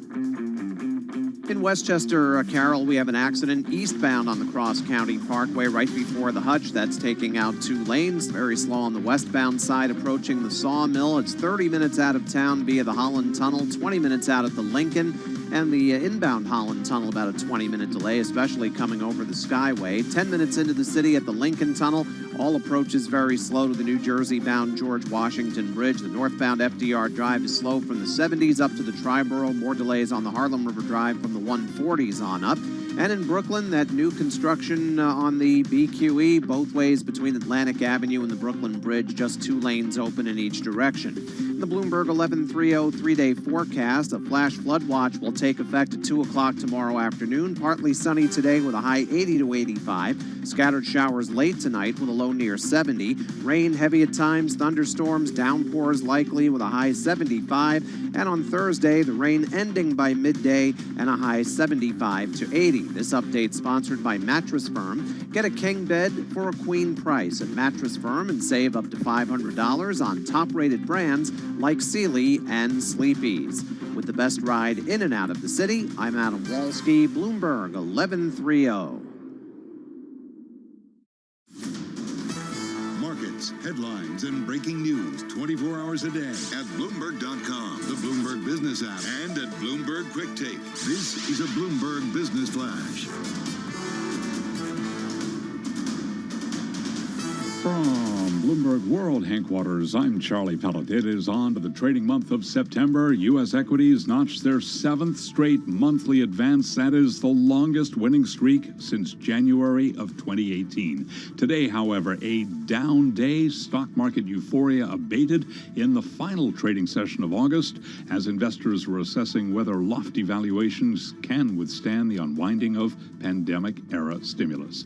S&P dropped 6, lower today by 0.1%. The Dow down 39, a drop there of 0.1%. Nasdaq lower by 6, also a decline of just under 0.1%. 10-year down 9/32. 10-year yield right now 1.30%. Gold up 0.3%. Spot gold at $18.14 the ounce. West Texas Intermediate crude down 1%, $68.52 a barrel on WTI. Moments ago, we heard from CrowdStrike. It did boost its adjusted earnings per share forecast for the full year. Shares right now after hours of CrowdStrike, ticker symbol CRWD. CrowdStrike now lower by 2.5%. I'm Charlie Pellet. That is a Bloomberg Business Flash. All right, Charlie, appreciate that. Kids are heading back to school. Colleges, universities opening up. Many students already on campus, my daughter included. And for any of us who have navigated the process, there are a lot of moving parts. Working on that and to really create a connected campus is Transact Campus CEO Nancy Langer. Transact Campus CEO Nancy Langer. Let me just say that again. She joins us on the phone in Phoenix, Arizona. Nancy, great to have you here on Bloomberg Radio. How are you? I'm good. Thanks, Carol. Appreciate the opportunity to talk about Transact. Well, tell us a little bit about what you guys are doing specifically. Yeah, so Transact, we have about 1,300 universities, actually more than that when you include some of the channel partners that we have, and about 12 million students that use us for really two main things. One business is really payments. So we are the leader in handling really tuition, room and board type payments for universities and their students and parents, just like payments for dining and other things. And then we run about 6,000 websites for universities, for bookstores, and everything they would do on campus in terms of payments related. The other part of our company is what I'd call Campus ID, which is really we're the provider for the ID badging system in and out of dorms, university dorms, dining halls, etc. And really moved that very much to mobile over the last 18 months, where we rolled out the first mobile credential system that students use, fully integrated to Apple Wallet, Google Wallet, so very seamless kind of access for students on campus. So you think about transacting or moving around campus, Transact Campus is in the middle of all of that. Sounds like you have to have a lot of partnerships. We do. Partnerships are key. I mentioned Google and Apple. We have about 2,500 retailers that we connect to, from Starbucks to CVS to Chick-fil-A that are on campus that students can use their campus cash on. We integrate with Airmark and Sodexo, the big dining management firms on campus, and then all the ERP firms like Ellucion and Workday, but on and on. We have a lot of partners very, very key to the delivery of the solution. Well, tell us, and my guess is too, your success is so key with those partnerships, correct? I mean, the idea is to create this one platform, right, where students, college students, university students can do everything they need to. That's exactly right. I mean, if you talk to the universities, that's where they want to be. They want to have one mobile app to do everything. Today, some of them might have 9 that they're delivering to students, and we're really in the best position because we have both sides. We've got the Access mobile credential that we built, and we've got all the payments. And to your point, we've got the partner ecosystem built out. So you mentioned 12 million students. I believe that's the United States, correct? You're domestic? Yeah, we're domestic. We have some deployments in Australia and Canada, but to date we're predominantly in the U.S. And that 12 million does include some faculty, but it's predominantly students. That's a pretty big bite of the college pie. I think there's roughly around 20 million college students in the U.S. Tell me a little bit about your growth rates, and then ultimately, how do you guys, we're Bloomberg, how do you make money? Yeah, I mean, we've been growing really nicely. Obviously, even in COVID last year, we kind of held our own because our business model generally is software as a service, although we do monetize some of our transactions with convenience fees and that sort of thing. So we've definitely been growing with new business, new clients that we've been adding, but also as the universities continue to offer more services through our mobile app, through our websites, push more of their tuition and room and board through us, we've seen really good growth. Well, and I mean, but again, right? I mean, you're making money on each transaction. I mean, that's how you make money. Not entirely, okay. Carol. So we predominantly take the point of sale solution that we have. We really don't make money today on those transactions. That is a model that we're looking at, but today we really charge software as a service. So the university essentially pays a monthly software as a service fee. On the tuition, absolutely, we do charge some convenience fees for card-based transactions in particular. What's the end game? I mean, do you guys go public? What's the plan here? I think we'll see. You know, we've been growing really nicely, as I said. We've got a lot of opportunity for growth just in the base that we have. But when you think about what we do, having both the kind of access, security side and the payment side, any kind of closed community like, you know, K through 12, corporate campus, et cetera, we can participate in. But in terms of the broader plan, I think, you know, time will tell. I think there's different options as any company has to continue to grow privately, to go public, or to potentially, you know, do a strategic sale. We're talking with Nancy Langer. She's the CEO of Transact Campus. So, Nancy, one last question. I've got to guess, with a platform like this, security has got to be top of mind. How do you make sure that it is secure? Yeah, it absolutely is, and we've got a great chief security officer and team around that. We stay on top of you know, all the different technologies. We do all the proper audits. So it's a big item, to your point, especially when you're processing, you know, $45 billion in volume. One last question. I lied. What are kids spending money on? I just need to know, as my daughter, her first year on college campus, what kind of trends do you see, just quickly? You know, as you would guess, a lot of dining, a lot of Grubhub. We're integrated to Grubhub for, you know, off-campus type through our mobile ordering app. So a lot of their money goes to that, and you know, the traditional things. There's all kinds of fees on campus, from laundry to, you know, to library, et cetera, that we see. So it's a lot of the traditional stuff that we would be able to measure, and a lot of it's some kind of food-related, consumption-related purchases. Yeah, we're anticipating a lot of spending at Wawa, to be quite honest. Nancy, thanks so much. Stay in touch. Love to know how things are going. Nancy Langer, she's the Chief Executive Officer at Transact Campus, on the phone from Phoenix, Arizona. Big story today, of course, Afghanistan, the president's comments. We're going to talk with an organization that's helping those refugees.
Broadcasting live from the Bloomberg Interactive Broker Studio in New York. Bloomberg 1130 to Washington, D.C. Bloomberg 99.1 to Boston. Bloomberg 106.1 to San Francisco. Bloomberg 960 to the country. Sirius XM Channel 119. And around the globe, the Bloomberg Business app and BloombergRadio.com.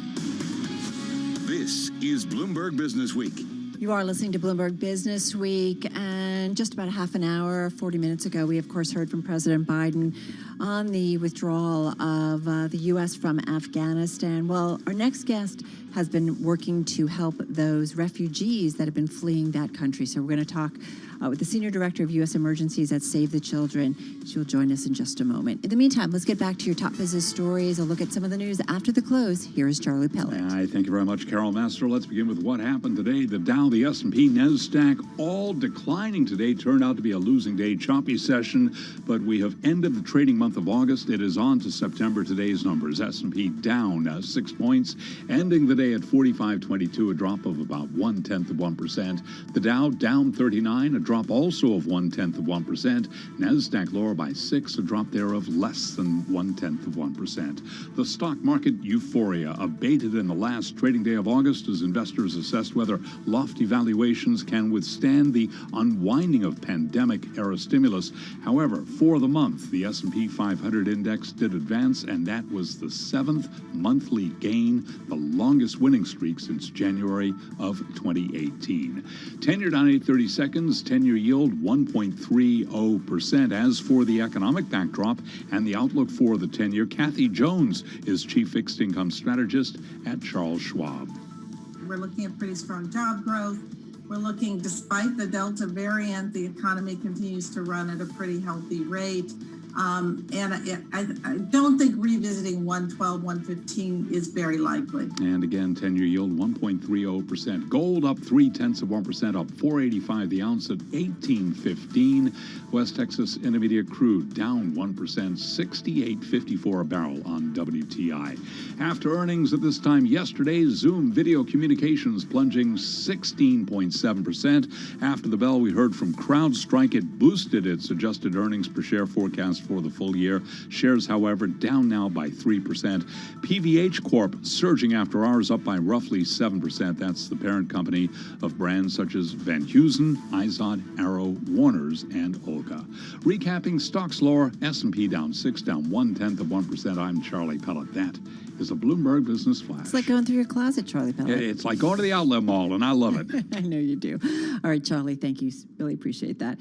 Well, the Save the Children Fund is working to improve the lives of children. They are working on better education, healthcare, and economic opportunities so much, and most recently on helping out refugees who are fleeing Afghanistan. With more on the group's efforts and what they are seeing and doing, let's bring in Jeanne-Marie Desmarais, Senior Director of U.S. Emergencies at Save the Children. She is on the phone in Washington, D.C. Jeanne-Marie, so nice to have you here with us. How are you? Thank you, Carol. Thank you for having Save the Children on today to talk about the refugee crisis. Well, we're grateful to have you. You're doing well. Yeah. Well, tell us a little bit about the last couple of weeks, the work you've been doing to help those fleeing Afghanistan. Sure. Thank you. I am out at Dulles Airport. We've been here for more than a week, providing services and supports, particularly to the young children and the new mothers who are coming through Dulles Airport. As you've probably heard, there are thousands and thousands of people who are arriving here and at other airports, but in the U.S., but primarily here at Dulles. We are working inside the airport, providing safe places for women, private places for women to be able to nurse and also change diapers. Many of the children have been traveling for more than 30 hours, and you can imagine sitting in the same diapers that whole time. They have severe diaper rash, and so they really need support when they're getting off the flight. Right, and from what I understand, that there are so many that are kids. About half of them. Is that correct?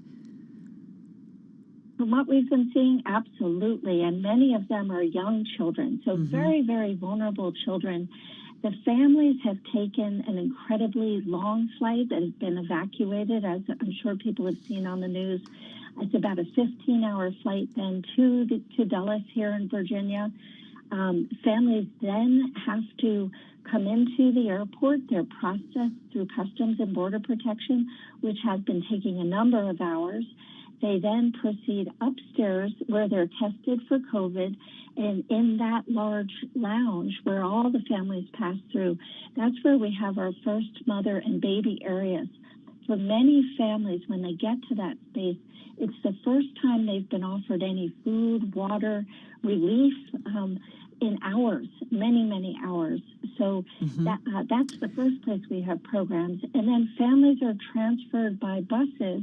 Once they're proven COVID negative, they are then transferred to a transit shelter that has been set up in a large convention center right near the airport. And Save the Children is also there setting up, we have been operating a very large play area for children, as well as doing activities at any point where there are bottlenecks or delays where parents have to wait to get additional details or wait for the next phase of their journey. We are there providing support to the children. We're talking with Jeanne-May Desmarais. She's Senior Director of U.S. Emergencies at Save the Children, with us from Washington, D.C. You know, Jeanne-May, we just heard from President Biden, and he said that the United States has airlifted about 100,000 Afghans out. Give us an idea of how many families in total or individuals out of Afghanistan that you are working with. Well, I don't know the exact number. Okay. We have heard reports that at least 14,000 people have come through Dulles alone during the time that we've been here over the last week. And the overwhelming majority of those people have come through either the transit lounge, where we're providing support to infants and toddlers and new mothers, or through the shelter at the Expo Center in Northern Virginia, where we're providing play activity. We're also providing at that site shoes, clothing. It's really been extraordinary.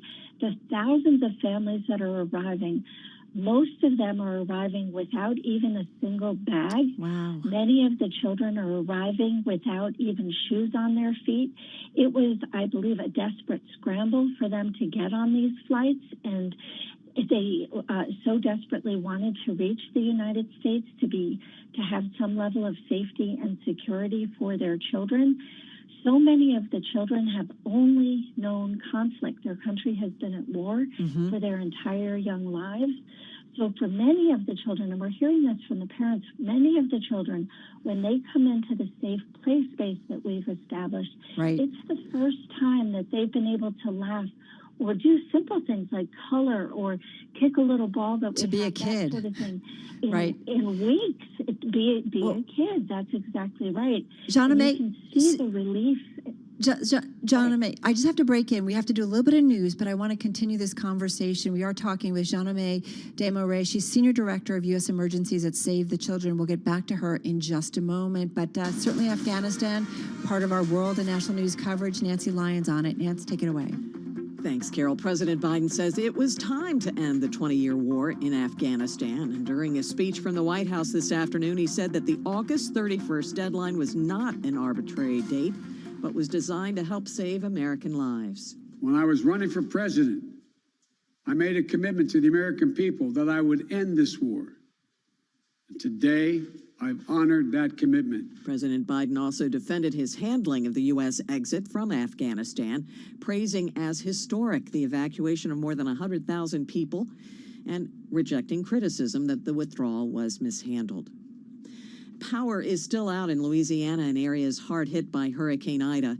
25,000 out-of-state utility workers are on the scene to help with restoration. Bloomberg spoke with Louisiana Senator Bill Cassidy today about the situation. He says he addressed his concerns during a conference call today with FEMA.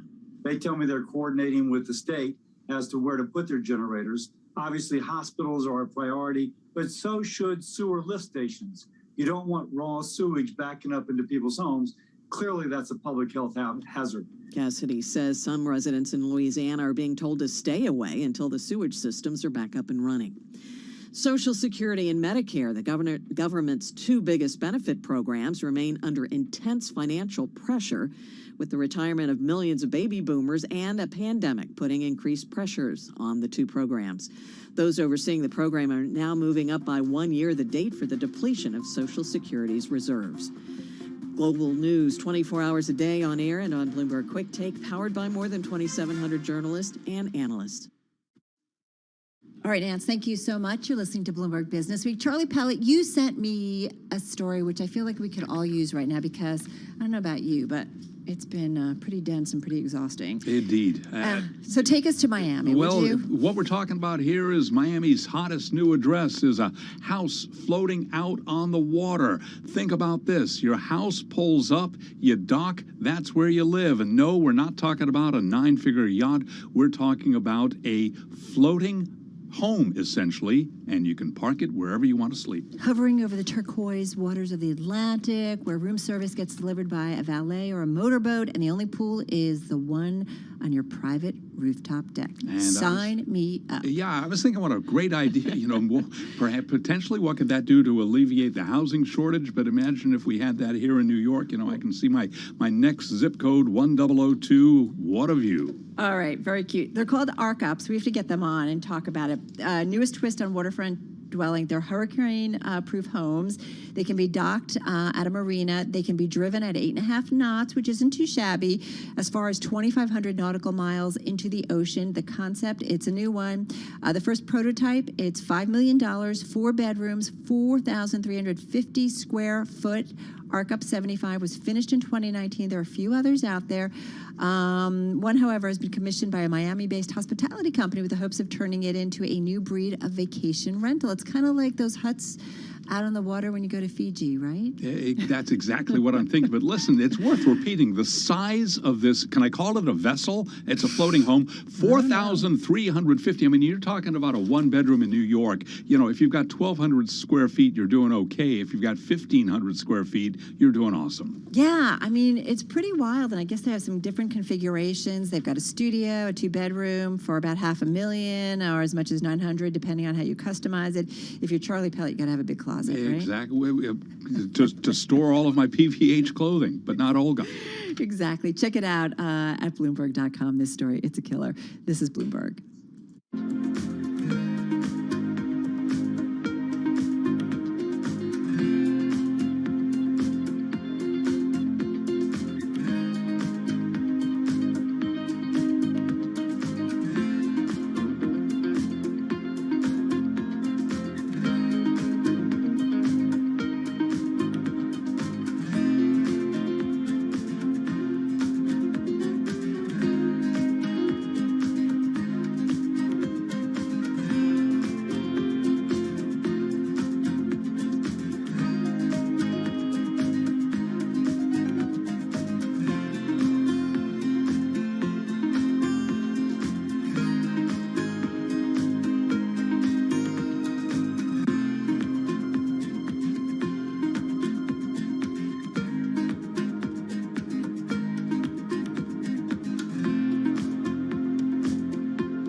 Headlines and breaking news 24 hours a day at Bloomberg.com, the Bloomberg Business app, and at Bloomberg Quick Take. This is a Bloomberg Business Flash. From Bloomberg World Headquarters, I'm Charlie Pellet. It is on to the trading month of September. August is behind us. 7 monthly gains in a row for the S&P 500 index, but today the S&P did decline from a record. Investors are assessing whether those lofty valuations can withstand the unwinding of pandemic-era stimulus. Also, of course, later in the week, we will be getting the jobs report.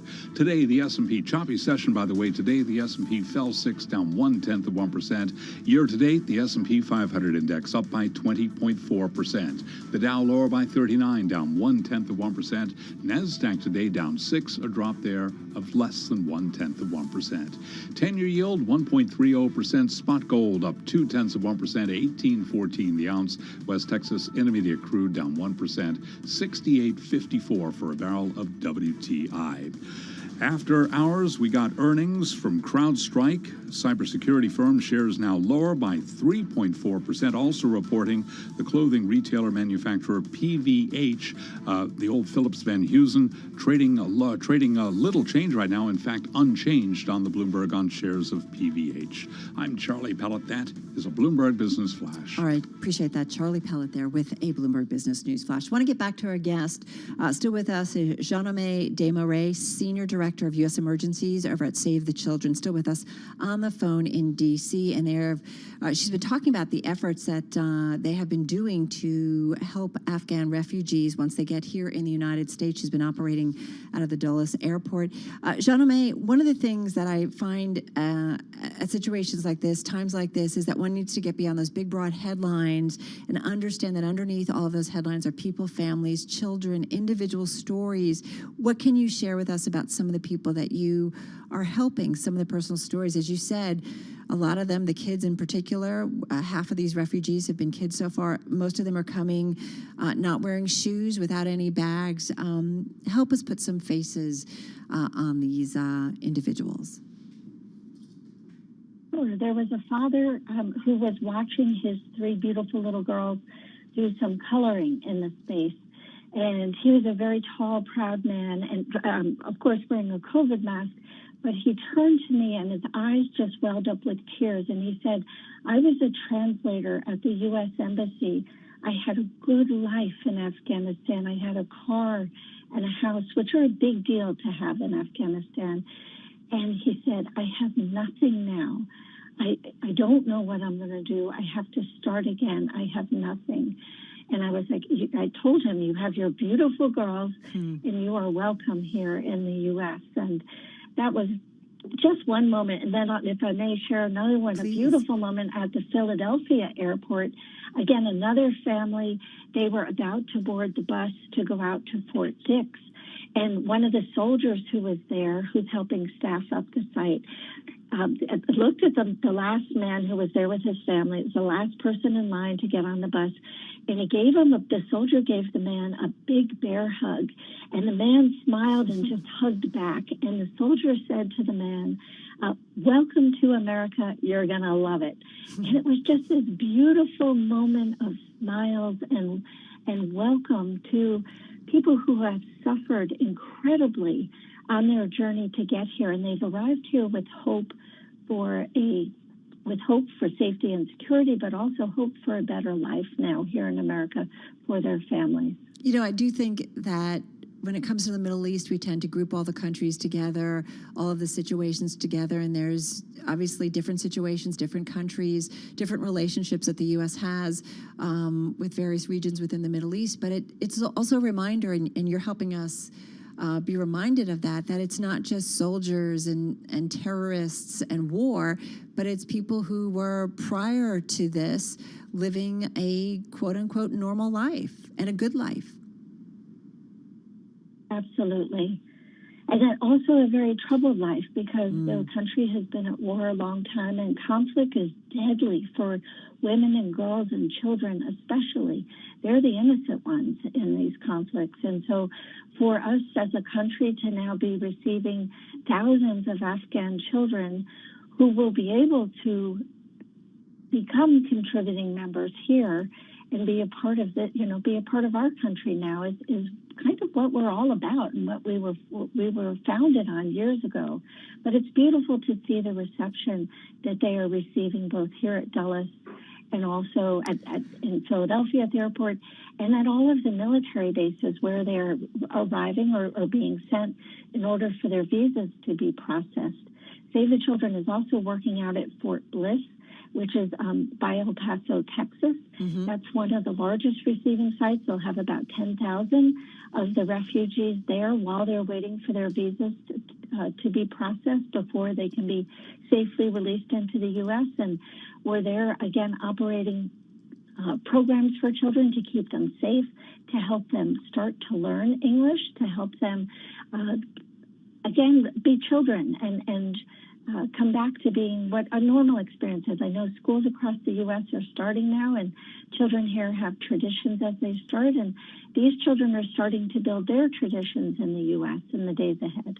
Tell us what happens once they've settled. You've talked to us about helping them get settled. They obviously have to get processed, as you mentioned, through customs, border protection, get visas, obviously some basic supplies, and then transferred, as you said, to a transit shelter. What are the next steps for them? How are they then assimilated into U.S. society? Well, they will, from the transit shelter, they're then sent to the military base. They'll be there for the next, they're predicting the next month or 6 weeks, sometimes a little bit longer. During that time, they're trying to establish programs on the bases that will help them start to begin to learn about life here in America and help them with that assimilation process. And then they will travel on. Many of them have family or have worked for employers who have a presence in the U.S. They'll be moving on to communities across the country and will start to contribute. Once they get their visas and their work permits, they'll be able to start to contribute in our communities to being a part of who we are as a country. Well, and I do wonder for those who are listening, what can Americans in general do to help out these refugees? Well, one of the first things that they can do, and I hope it's okay for me to say, is Save the Children has established a special fund. It's called Afghanistan Crisis Children's Fund. If you'd like to get involved in our effort, or you can go to savethechildren.org, or you can also support locally. Every community in America is going to be affected by this, and we'll be receiving the newly arriving Afghan families. So whether it's through your church organizations, your civic organizations, to be able to contribute and help support locally is a wonderful way to really support these families as they become accustomed to life in America and start to contribute in America.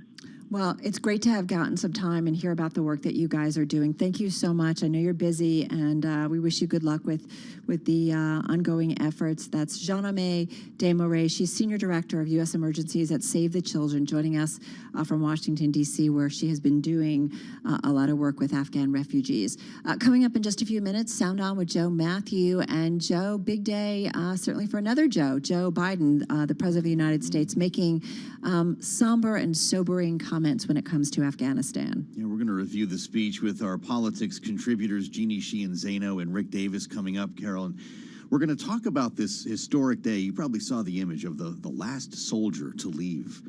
A Major General named Chris Donahue, the last man aboard a C-17. There was no one behind him on the runway last night. Yeah. And we're going to talk about this moment with retired Air Force General David Deptula, who, in fact, orchestrated air operations over Afghanistan. A Top Gun who's been there. He's coming up next. All right, looking forward to it. Sound On with Joe Matthew coming up. A headline crossing Cathie Wood's ARK investment filing for a new transparency ETF, something we'll certainly be talking about Wednesday. Have a good and safe evening, everyone. This is Bloomberg.